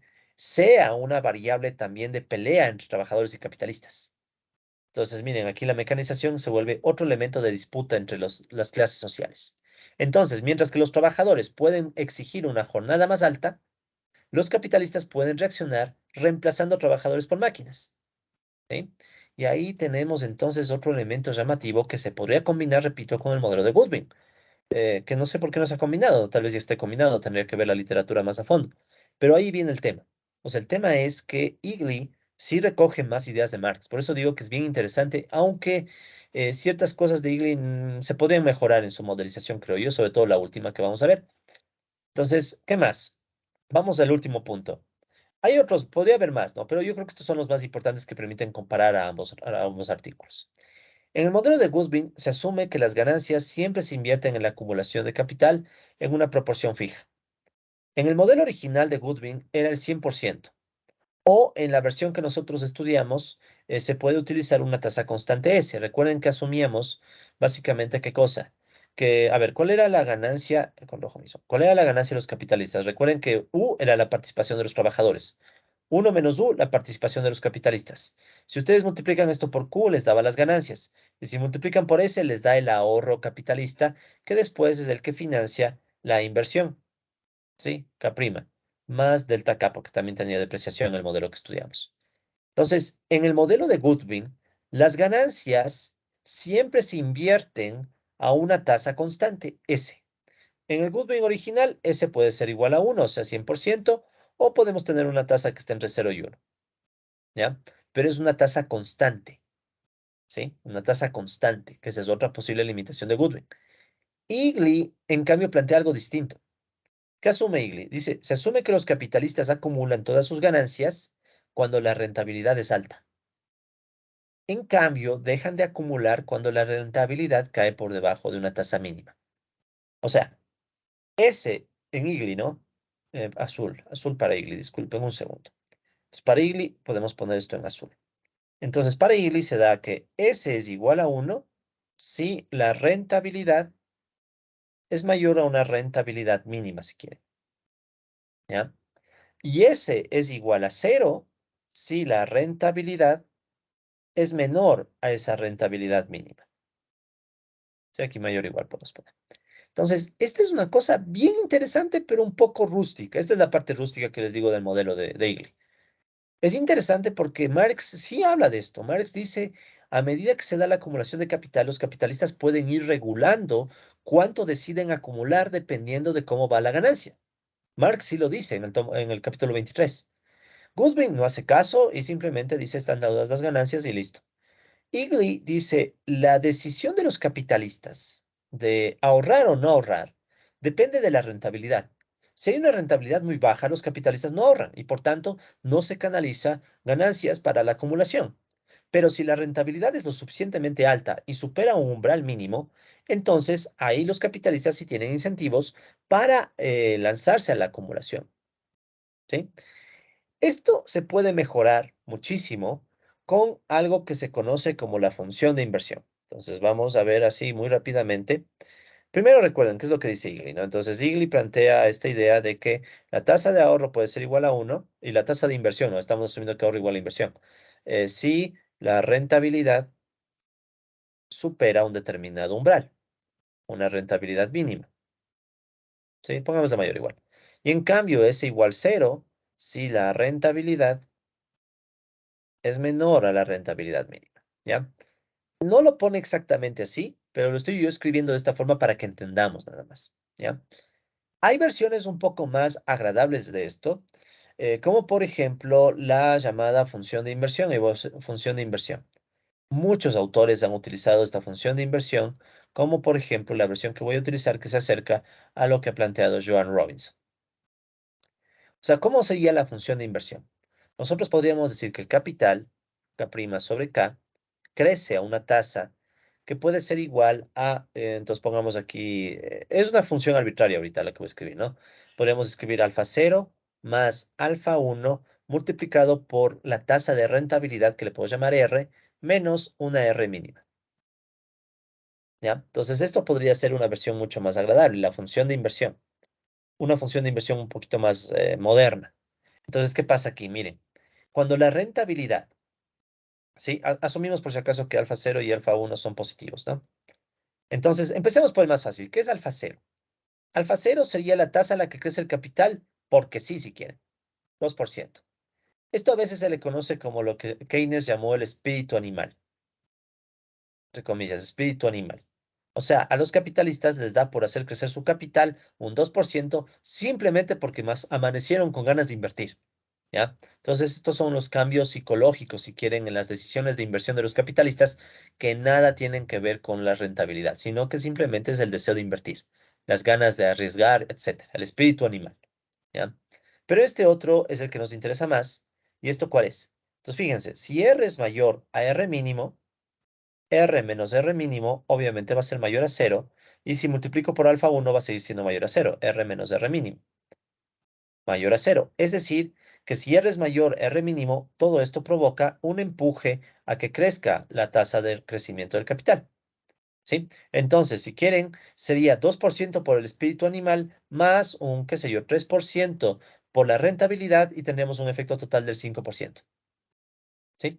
Entonces, estas funciones de inversión pueden servir para eso, porque aparte, si la rentabilidad, en cambio, es menor a la rentabilidad mínima, eso obviamente significa que R menos R min es menor a cero. Si multiplicamos por alfa 1, me queda que alfa 1 R menos R min es menor a cero.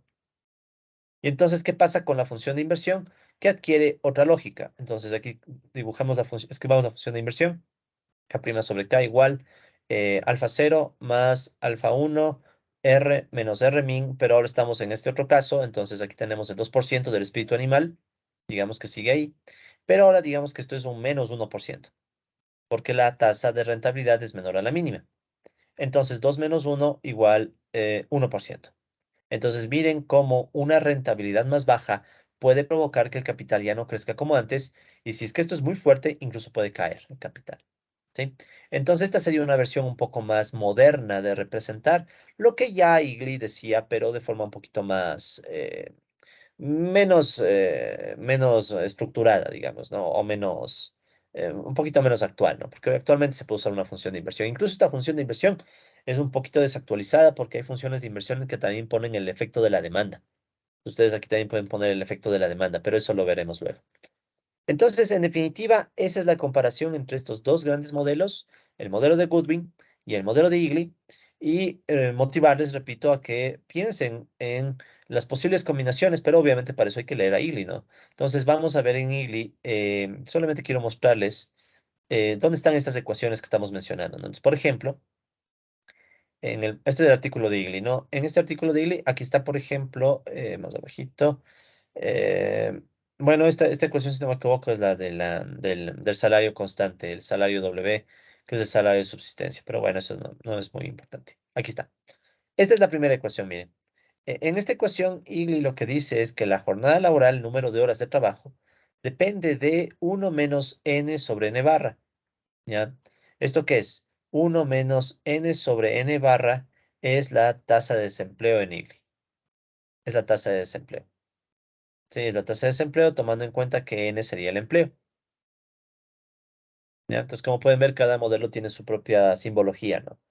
Entonces, en el modelo de Igli, la ecuación 3 es la que habla sobre el vínculo entre empleo, perdón, si no me estoy equivocando en algo, creo. Sí, no está bien. Sí. Entonces, miren esto. Esta relación, ¿qué significa? Si crece el empleo, como aquí hay un signo menos, ese crecimiento del empleo provoca que caiga la jornada. ¿Y cuál es la intuición? La que decíamos. Más trabajadores empleados tienen más poder de negociación y pueden exigir menos horas de trabajo. ¿Sí? Entonces hay una relación inversa entre estas dos variables, que eso viene de esta ecuación 3 del modelo de Igli, ¿no? Eh, con respecto a la mecanización, Igli tiene otra ecuación que está más abajo, está por aquí, un poquito más. Aquí está. Ya. Entonces, aquí pueden ver que Eagley plantea otra ecuación sobre la relación entre el cambio técnico y aquí está el technological change y el desempleo. O sea, se puede decir que el cambio tecnológico se expresa como una función de la tasa de desempleo y del nivel de tecnología. Pero en definitiva, la tasa de desempleo, en donde dice que una menor tasa de desempleo provoca o induce a que los capitalistas tengan un mayor reemplazo de capital por trabajo, ¿sí? Entonces, esa es la idea. Aquí está la tasa de desempleo, ¿sí? Y la tasa de desempleo afecta a sigma, pero sigma en este caso, déjenme ver, no me acuerdo exactamente qué es sigma, debe ser una relación capital-trabajo. Sí, aquí está. Sigma es capital-trabajo, aquí está, ¿no? O sea, sigma es igual al capital sobre el total de horas trabajadas. ¿Sí? El total de horas trabajadas. O sea, es una relación capital-trabajo. Entonces, si volvemos a esta ecuación, ¿ya? ¿Qué podemos ver? Podemos ver que a medida que crece el desempleo, ¿sí? Crece el desempleo, eso puede tener un impacto sobre la relación capital-trabajo. El empleo, digamos que crece el empleo. Crece el empleo y por tanto, ¿qué incentivo va a tener el capitalista de hacer crecer la relación capital-trabajo? O sea, mientras más trabajadores empleados haya, los capitalistas van a querer reemplazar más capital, perdón, más trabajadores y poner más máquinas. ¿Sí? De hecho, si se fijan este sigma punto, ¿no? No se olviden que sigma punto es otra forma de decir la derivada de sigma con respecto a t o lo que en nuestro curso estamos usando como la sigma prima. ¿Ya? Es lo mismo. Entonces, cuando ustedes vean un sigma punto, sigue siendo la derivada en el tiempo. ¿Sí? Es la misma idea. Sino que esta sigma punto es la oficial. Nosotros estamos usando sigma prima porque muchos pueden estar más acostumbrados a trabajar con primas en derivadas. Pero bueno, esa es la idea. Entonces ahí están las ecuaciones principales del modelo de Eagley. Y sobre el tema de la inversión, por aquí creo que estaba este tema de la rentabilidad. Ese sí no me acuerdo exactamente en dónde estaba. Debe estar más abajo. Bueno, más abajo está. o en otro punto, ya lo buscaré. Pero bueno, el punto es, colegas, entonces, que tenemos estos dos grandes modelos, el modelo de Goodwin y el modelo de Eagley, como las dos principales referencias para estudiar posibles ciclos en Marx. Y con la posibilidad, como les digo una vez más, de que tal vez ambos modelos puedan combinarse. ¿Ok? Muy bien, ahora, estos no son los únicos trabajos sobre ciclos marxistas. Hay otros trabajos, como por ejemplo el trabajo de Sherman, ¿ya? Entonces, Sherman escribió un artículo en 1971, de hecho es antes que Eagley, sino que digamos que Eagley me gustó más porque Eagley se enfoca en la lucha de clases. En cambio, este artículo de Sherman del año 71 plantea varios modelos de crisis y ciclos, pero estos más se asocian al tema de la sobreproducción, ¿ya? Que es una cosa que vamos a estudiar más adelante, pero que la idea básica es que el capitalismo tiende a producir mucho más de lo que se puede consumir. Sí, o sea, el capitalismo tiende a producir mucho más de lo que se puede consumir, especialmente porque los trabajadores reciben salarios limitados. Entonces ahí surge un problema de sobreproducción. Pero bueno, eso lo veremos más adelante. El tema es que aquí tienen el artículo de Sherman. Lo mismo, ya saben, le dan clic al enlace e inmediatamente les manda Déjenme cerrar un poco de cosas que tengo aquí abiertas. Ya, entonces aquí pueden ver, está el trabajo de Howard Sherman, modelos marxistas de crecimiento cíclico. Ahí está, desde el título ya nos deja claro sobre qué se trata, ¿no? Entonces, el trabajo de Sherman tiene algunos modelos de ciclos, ¿sí? Que son más con un enfoque sectorial también. O sea, cuando se habla de sobreproducción, usualmente se mete sectores. Pero ahí tienen algunas ecuaciones, ¿sí? Y también plantean ciclos, sino que estos son ciclos ya de otro estilo, ¿no? Entonces no quiero profundizar mucho en esto, pero básicamente la idea es meter la sobreproducción, ¿sí? Aquí tienen, por ejemplo, uno de los modelos de ciclos de Sherman, ¿sí? Que son ciclos que nacen cuando construimos un sistema de ecuaciones metiendo algunos sectores, ¿no? O sea, el sector uno y el sector 2. Esto ya lo veremos más adelante, pero el sector uno usualmente es el que produce las máquinas, entre comillas, ¿no? Estoy simplificando. Y el sector 2 es el que produce usualmente los alimentos, ¿ya? Entonces, aparecen modelos más de este tipo sectorial, ¿no? Entonces, de hecho, tiene varios modelos y en especial se podrían estudiar los modelos 2, que es un modelo subconsumo, que es un modelo en donde los trabajadores tienen limitado consumo. Otro modelo, y los capitalistas también, ¿no? Hay otro modelo que en cambio es de sobreinversión, donde los capitalistas invierten demasiado. Y hay otro modelo en donde se mete la capacidad instalada, ¿sí? Donde se mete la posibilidad de que los capitalistas no usen toda la capacidad que tienen instalada, ¿ya? Entonces, todo esto da un enfoque sectorial de ciclos de corto plazo. Y bueno, juntando estos modelos en sistemas de ecuaciones con retardos, ¿sí? Sherman estableció los parámetros que generan los ciclos. Entonces, si ustedes tal vez han estudiado ecuaciones en diferencias, que es un tema que a veces se estudia en cursos, por ejemplo, de series temporales, ustedes puede que ya tengan los elementos para entender parte de estos modelos de ciclos de Sherman, ¿sí? Porque si ven, son modelos de ciclos de tiempo discreto. O sea, él no usa derivadas, sino que más bien él usa diferencias, t-1, ¿sí? Que es un modelo, le hace un modelo un poquito más complejo pero manejable también. O sea, es un modelo entendible con algunos conocimientos de ecuaciones de diferencias. ¿Ya? Luego Sherman escribió otro artículo, entonces aquí hay otro trabajo de Howard Sherman, este es en cambio del año 79, en donde nuevamente analiza el tema de los ciclos, igual desde un enfoque más bien de sobreproducción y igual construye un sistema de ecuaciones, ¿no? Entonces aquí tienen todo el artículo. Interesantemente, él compara un poco de datos reales con sus estimaciones, ¿sí? Entonces ahí tienen también eso. Al final, construye un modelo de ciclos marxista, que es el que ustedes pueden ver aquí. Sí, es solo referencial, no quiero entrar mucho en los detalles, pero vuelven a encontrar lo mismo, ¿no? Es un modelo que se construye a partir de ecuaciones de diferencias. Entonces aquí pueden ver que está el tiempo, están los retardos del tiempo, etcétera, ¿ya? Entonces en este modelo, nuevamente Sherman discutió varias perspectivas sobre las teorías de las crisis, sobre las teorías marxistas de las crisis, crecimiento de la composición orgánica del capital, esto ya lo discutiremos luego, agotamiento del ejército laboral de reserva, es lo que estamos viendo, crecimiento salarial, subconsumo, o sea, varias crisis. Y luego también presentó datos empíricos para más o menos ver hasta qué punto los datos se ajustan con sus supuestos y al final construye un modelo de ciclos de corto plazo a nivel agregado, ¿ya? Entonces, esa es otra referencia que ustedes pueden tener a mano, que es el trabajo de Sherman. Y algo que me gusta mucho de este trabajo también es que Sherman menciona algunas limitaciones que si se fijan son limitaciones que también aparecen en los otros modelos. Por ejemplo, Sherman dice, hay que analizar mejor el largo plazo, tal vez aquí Goodwin gana, ¿no? Porque Goodwin sabemos que es un modelo más de largo plazo. ¿Qué más? Los ciclos de inventarios, o sea, cómo se manejan los inventarios en el capitalismo, porque recuerden que cuando hay problemas de demanda o de oferta, los capitalistas pueden ajustar los inventarios para tratar de evitar esos problemas. ¿Sí? ¿Qué más? El tema de la depreciación, también el reemplazo de la inversión, también el rol del dinero. Este es un tema que está faltando muchísimo en estos modelos que estamos estudiando y es cómo influye el dinero. ¿Sí? Cómo influyen los precios. Recuerden que hemos estudiado modelos sin precios, el de Goodwin estaba sin precios, ¿no? También hemos visto el tema del crédito y la inflación, el poder de los monopolios, el rol cíclico del gobierno, o sea, no hemos metido gobierno para nada, relaciones internacionales y otros temas. O sea, eso me gusta de este artículo de Sherman.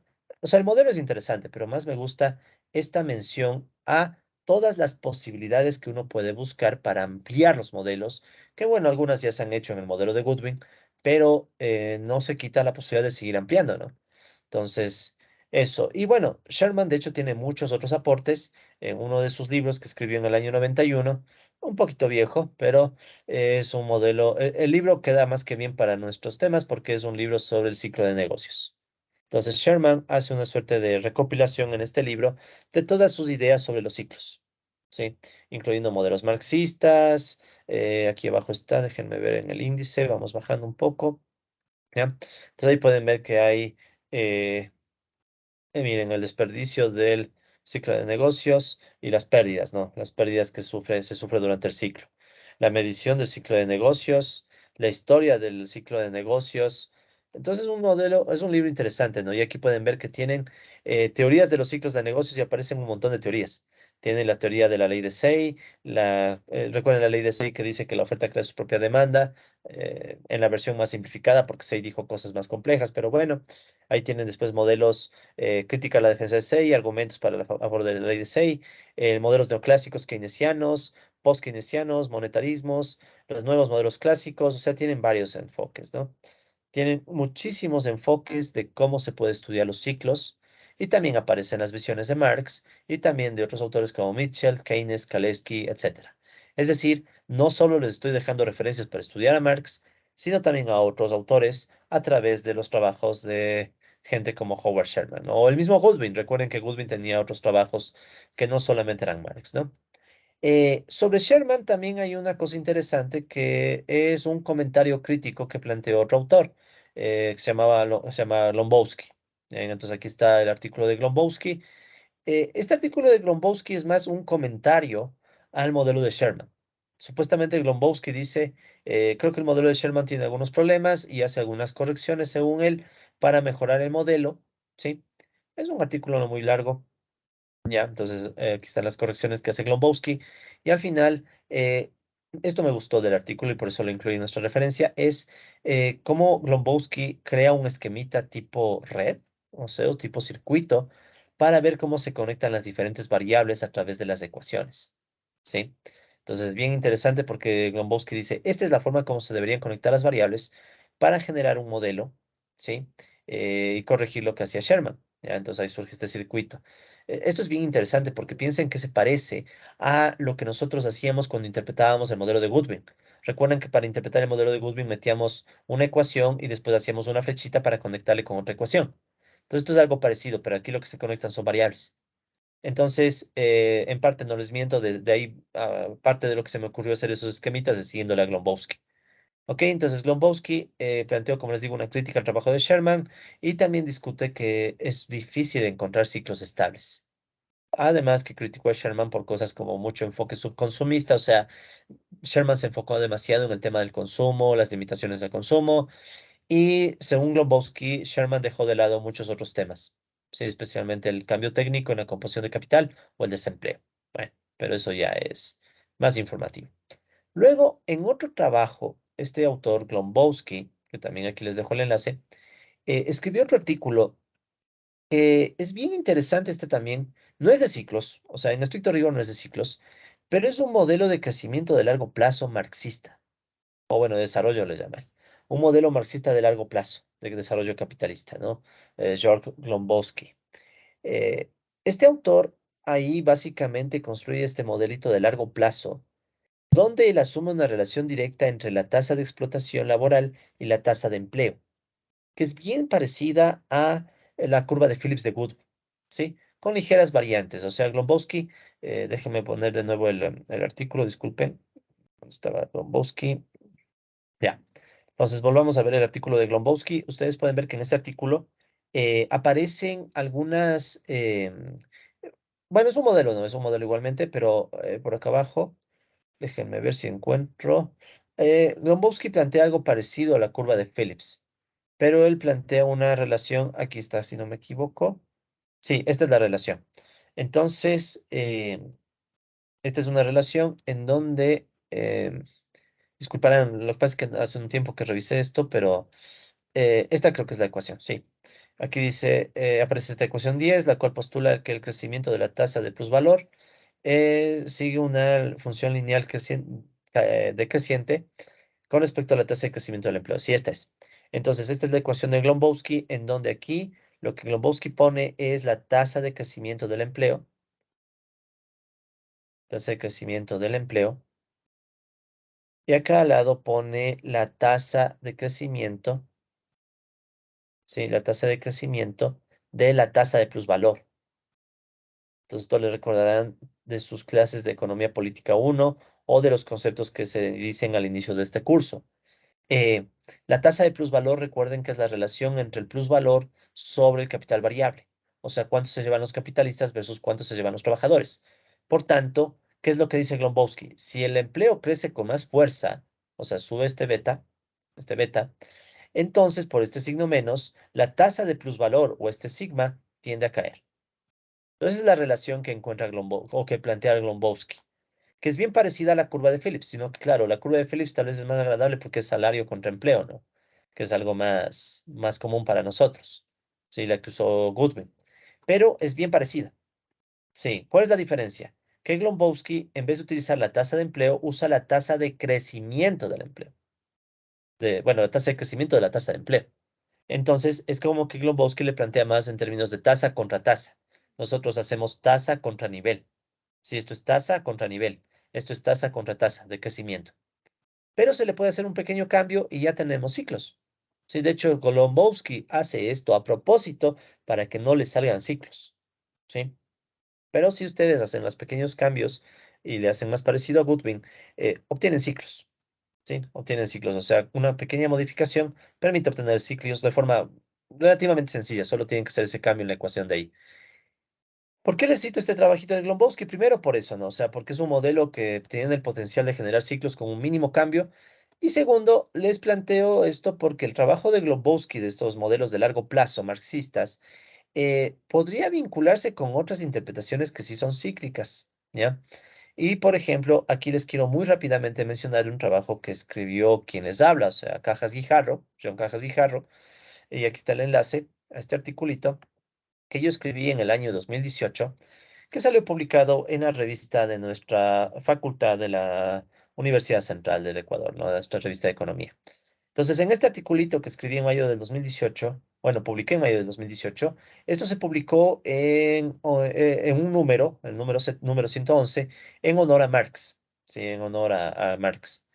Entonces, en este articulito se hace un modelo, ¿sí? De ciclos, que es la versión preliminar del modelo que vamos a estudiar en los siguientes videos. Sí, en los siguientes videos ya les voy a presentar mi modelo ya, la versión final, porque esta es una versión preliminar, ¿ya? Pero es una versión preliminar que ya arrojó resultados interesantes en donde aparecen los ciclos. Aquí pueden ver que ya aparecen los ciclos. Los llamativos que son ciclos en más de dos dimensiones. Ya hablaremos de eso. Pero lo que a mí me interesa, y vean, aquí está una versión preliminar o una versión parecida a lo que ya vimos en el modelo de Goodwin, ¿no? Que es este flujo circular de las variables, ¿ya? O sea, ya vengo trabajando en esto un tiempo, ¿no? Pero bueno, lo importante de este trabajo es, lo único que les quiero mencionar, es que tiene mucha conexión con la interpretación de Glombowski. No les voy a mentir, yo leí a Glombowski luego de escribir mi artículo, el que me publicó muy cortésmente en la Universidad Central, aunque bueno, me evaluaron y todo. Pero el tema es que estaban muy parecidos. O sea, no conocía el trabajo de Gomowski antes, ahora ya lo conozco y veo que hay mucho parentesco con el trabajo que yo escribí en ese entonces. Entonces se podrían combinar modelos. y ahí podría salir otro modelo cíclico. Bien, ¿qué otro trabajo de ciclos tenemos? Bueno, tenemos los trabajos de Leibman. Leibman es otro autor que también puede citarse en esta revisión que estamos haciendo. Por ejemplo, en el trabajo que Leibman escribió en el año 78, que aquí tienen el enlace, ¿sí? Leibman propone también un modelo de ciclos, ¿no? Déjenme cerrar algunas cosas. Ya, entonces aquí pueden ver que David Leibman tiene este artículo que dice claramente un ciclo de ganancias marxista, ¿no? Un macro modelo. Entonces aquí está el modelo de Leibman, sí, que este es otro modelo de ciclos, que digamos reinterpreta en parte lo que ya hace Igli, sí, o sea, porque esta figura es parecida a la que tiene Igli, ya, es parecida a la que tiene Igli, y es una reinterpretación en definitiva, una versión un poquito más moderna de ese artículo de Igli, sí. Luego, este es un trabajo, artículo 78, pero también tiene otros trabajos del 92, ese no tengo por el momento la referencia a mano, pero sí tengo el del 97, que es un libro, ¿sí? No, perdón, este es, no, sí es el libro. Entonces, en este libro, Gleitman analiza un poco la dinámica, macrodinámica del capitalismo, ¿sí? Y en esa macrodinámica del capitalismo se incluye también discusiones sobre los ciclos. ¿Sí? Entonces, en este librito ustedes tienen eh, la discusión, ¿sí? Y Leitman habla, por ejemplo, de las crisis cíclicas, ¿sí? Entonces ahí aparecen estos modelos de crisis con ciclos, como el de Goodwin, pero obviamente más avanzados, ¿no? Entonces igualmente tienen esta chance de revisar el libro de Leitman, si quieren profundizar un poco más, ¿ya? Que, como les digo, en cierta forma lo que hace este autor, Leitman, David Leitman, es reinterpretar lo que había hecho Igli, ¿no? De hecho, aquí tienen ustedes una versión un poquito diferente, pero no mucho, de el ciclo en sentido antihorario de Igli, ¿sí? Entonces, la idea es parecida, ¿ya? No voy a profundizar mucho más en esto, pero la idea de Leibman básicamente es que él encontró ciclos explosivos e inestables que reflejarían justamente la tendencia del capitalismo a la crisis. Más o menos guardando esta idea de Igli. Recuerden que Igli planteaba que tenemos ciclos en donde el desempleo crece hasta que el capitalismo puede colapsar, ¿no? Entonces Leibman plantea algo parecido, ¿sí? A más de eso, a más de reinterpretar a Igli, es interesante el trabajo de Leibman porque Leibman se toma el tiempo también de criticar al modelo de Goodwin. ¿Sí? Por la relación capital-producto constante. Dice Leitman, a ver, cuando Goodwin asume sigma igual K sobre L constante, Goodwin no logra recoger el efecto del cambio técnico desde el enfoque marxista. O sea, cuando dice, ok, Goodwin asume que esto es constante, está, perdón, capital-producto, no capital-empleo, disculpe, capital-producto. Entonces, cuando tenemos la relación capital-producto constante, no está tomando en cuenta la posibilidad de que se reemplace gente con máquinas. O sea, no está viendo el reemplazo máquina-gente o gente-máquinas. ¿Ya? Entonces, eso es lo que critica Leibman. Por ejemplo, Leibman dice, Goodwin se queda corto y no toma en cuenta que también el capital puede crecer más que la producción o viceversa, dependiendo de cómo se reemplace máquinas por gente. ¿Ya? Entonces, para Leibman, esa es una limitación del modelo de Goodwin, que de hecho a mí me sirvió para hacer la comparación que les presenté hace un rato. Y también otra cosa que critica Leibman es el hecho de que Goodwin asume que los capitalistas siempre acumulan una proporción fija de las ganancias. O sea, esa proporción, la tasa de ahorro S. ¿Sí? Y dice Leibman que eso es muy rígido e impide tomar en cuenta las expectativas que los capitalistas pueden tener sobre las ganancias, lo que sí hace Igli. Entonces, por eso es que también es súper bueno leer el artículo de Leibman, incluso si es que se piensa en cómo combinar los modelos, ¿sí? Porque tal vez de la combinación del modelo de Leighton con Goodwin, siguiéndole también a Leibman, se puede llegar a un modelo más completo, ¿no? Y bueno, hay otros trabajos, ¿ya? Hay otros trabajos que también les puedo mencionar. Digamos que la literatura sobre ciclos marxistas tuvo su mayor apogeo entre los años 60 y 70. Luego hubo un estancamiento y más hubo trabajos empíricos con datos reales, ¿sí? Al menos eso plantea Cámara Izquierdo y estoy de acuerdo. Sin embargo, hay algunos trabajos recientes que como que retoman el tema, ¿sí? Por ejemplo, aquí tienen un trabajo de Dupont del 2014, ya es mucho más reciente, ¿no? Igualmente aquí tienen el artículo. Este está escrito en francés, en cambio, ¿ya? Pero es un avance, o sea, Dupont también construye un modelo que como pueden ver dice, hagamos zoom, entonces, un modelo de ciclos de acumulación de capital en la teoría marxista, ¿no? De Bernard Dupont. ¿Ya? Entonces, este artículo, que bueno, repito, está en francés, pero lo interesante es que construye modelos en tres dimensiones, ya no en dos. ¿sí? Porque muchos de los modelos que hemos visto son en dos dimensiones. Miren, aquí esto ya pueden intuir que esto es bien parecido a Goodwin, ¿no? Ajá. Pero luego aparece un modelo de tres dimensiones y aparecen dinámicas en tres variables, ya no en dos, ¿sí? Entonces aquí pueden ver que esto es un espacio y ciclos en tres dimensiones, ¿sí? O sea, recuerden que nosotros en el modelo de Goodwin teníamos dos dimensiones, la tasa de empleo, perdón, la participación salarial y la tasa de empleo, y surgía el ciclo en sentido horario. Hay modelos que pueden generar ciclos en tres dimensiones y donde ustedes pueden moverse en el espacio, ¿sí? Entonces son tres variables las que están incluidas en el sistema de ecuaciones diferenciales y ya no dos. Entonces surge una dinámica en el espacio, lo cual se vuelve mucho más interesante, ¿no? O sea, estamos hablando de modelos todavía más complejos, ¿sí? Y ese de Dupont es un ejemplo porque él expuso un modelo de tres dimensiones donde se estudia la tasa de empleo, la tasa de plusvalor y la composición orgánica de capital, ¿ya? Entonces, un enfoque marxista también, ¿no? Otro trabajo mucho más actual incluso, ¿sí? Es el trabajo que plantean Mariolis et al. Ya, Mariolis y colegas. Este es del 2021, este todavía más fresco aún, ¿no? Este es un libro, ¿sí? Que se llama Teoría espectral y economías actuales o economías contemporáneas o economías reales. Y en ese trabajo, sobre todo ellos tienen en las páginas 443 a 489 443 a 489, permítanme un segundito. Ya, 443 a 489. Entonces aquí está el libro, ¿no? Vámonos a la página 443. Entonces, entre las páginas 443 a 489, que es el capítulo final de este libro, estos autores, voy a descargarme el libro ya para ganar tiempo. Estos autores construyen modelos igualmente en tres dimensiones, ¿ya? Construyen modelos en tres dimensiones. Aquí está ya se cargó. 415. ujú, Ya, 428, un segundito.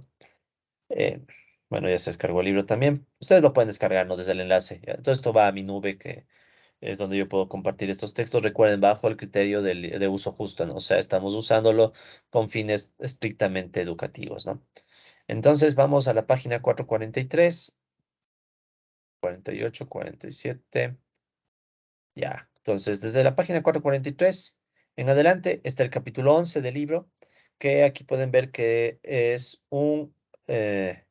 dinámicas, a ver, aquí está, ¿no? Ya, entonces estas son dinámicas marxistas, distributivas y con demanda efectiva. Y la ley de la tasa de ganancia creciente. Ya, entonces es un tema bien peculiar, ¿no? No quiero entrar en los detalles de este modelo así que bestia, porque ya les dejo la referencia, pero es interesante porque es un modelo que plantea algunas cosas, ya no solamente de Marx, o sea, plantea Marx, pero también le combina, sí, o bueno, Goodwin en realidad, combina elementos del modelo de Goodwin con temas de demanda y temas post-keynesianos asociados a las interpretaciones de Baduri y Margling. Ya, Baduri y Margling son un par de autores que escribieron un artículo que más o menos puede mostrar cómo la economía tiene diferentes formas de crecer, a veces dependiendo de la demanda, ¿no? Puede crecer si es que crecen los salarios, si crecen los salarios, eso puede hacer que crezca la economía, o también puede crecer las ganancias y hacer que el crecimiento de las ganancias crezca la economía por el lado de la inversión. Entonces, hay algunas corrientes que plantean que se puede dividir el crecimiento económico entre un crecimiento impulsado por salarios, ¿sí? O un crecimiento impulsado por ganancias. En inglés esto se le conoce como el wage-led o el profit-led growth. ¿Ya? O sea, crecimiento impulsado por salarios o ganancias. Para serles sincero, a mí no me gusta mucho esta división porque tal vez todo es parte de un mismo sistema, ¿no? O sea, es algo más complicado en donde a veces crece por el salario, a veces crece por la ganancia. Ya vamos a ver un modelo más adelante de ciclos en donde puede pasar esto. Pero lo interesante es que aparece el rol de la demanda, o sea, eso es lo interesante. Entonces, en ese trabajo de Marioli y Sedol, ellos mezclan elementos de Goodwin con elementos de demanda agregada, demanda, perdón, efectiva, y el rol que puede jugar esa demanda en contextos como el que plantean Badur y Margling, que a veces la economía crece empujada por los salarios, a veces crece empujada por las ganancias, ¿sí? Y también estos autores meten una noción de desequilibrios de corto plazo entre inversión y ahorro. ¿sí? Y al final obtienen un sistema de 3 dimensiones que genera ciclos estables, también usando funciones de inversión no lineales, o sea, estas funciones de inversión que mencionamos hace un rato, o sea, el vínculo entre cómo crece el capital y la rentabilidad y otras variables, pero ya más complejas. Entonces, al final, eh, esa interpretación también genera un comportamiento bien interesante de ciclos en 3 dimensiones. Y bueno, también tenemos otro trabajo, otro articulito del cual no voy a hablar mucho porque este es el que vamos a estudiar en las próximas clases. Este sí lo vamos a estudiar con matemática, que es un trabajo donde se mete ciclos económicos e intensidad del trabajo, y este también genera un modelo de 3 dimensiones, que es el artículo que les presenté al inicio. Sí, o sea, ese mismo articulito que les mostré al inicio para la bibliografía, este que se llama Poder, Intensidad del Trabajo y Crisis, en realidad no es solo bibliografía, sino que es un modelo que vamos a estudiar en la próxima clase utilizando Wolfram Matemática. Este sí lo vamos a estudiar paso por paso, es un modelo que yo desarrollé, ¿sí? Que por cierto, la versión más avanzada de este modelo ya fue aceptada para publicación, Cosas de la Vida, el día de ayer. Ayer nomás ya fue aceptado para ser publicado en una revista, una versión un poco más avanzada. Nosotros vamos a ver la versión más básica, que también está en evaluación en otra revista. ¿Sí? Entonces, ¿cuáles son las características de estas versiones más modernas? Las características son que ahora surgen modelos en 3 dimensiones, ya no en dos. ¿Sí? Surgen modelos en 3 dimensiones donde los ciclos se dan en el espacio. Entonces, ¿qué es lo que vamos a ver en la próxima clase? Vamos a estudiar uno de estos modelos que genera ciclos en 3 dimensiones, ¿sí? Que es el modelo que yo desarrollé justamente en el año 2022, que es un modelo de ciclos e intensidad del trabajo, ¿ok? Pero esto ya queda para una próxima clase. Entonces, con todo lo que hemos hecho en el video de hoy, espero que hayamos ampliado mucho más la noción de que hay muchos trabajos de estos, hay muchos modelos de ciclos. Ya vieron el modelo de, entonces, solo para reseñar, ¿no? Entonces, hagamos espacio en esta lámina mismo. Entonces ya vimos el modelo de Goodwin y vieron que Goodwin tiene un montón de trabajos más. Vimos el modelo de Robert Eagley. Vimos también los trabajos de Sherman, Herman Sherman, con los temas de la sobreproducción, etcétera. Vimos también un poco las interpretaciones y críticas que hace Glombowski, y por ahí aparece un trabajito que se puede combinar con un tal Cajas Guijarro. También vimos los trabajos de Leibman, David Leibman, que un poco critican o sea, reinterpretan a Eagley y critican a Goodwin. Entonces por ahí hay conexión. Y también tenemos estos otros trabajos que son artículos más modernos en 3 dimensiones, ¿ya? Y no se olviden que de Goodwin también habíamos visto las extensiones a través de los artículos de Graciela Maheshwari, Acevedo Araujo y otros. ¿Ok? Entonces creo que ya tienen suficiente literatura si es que quieren profundizar en estos temas.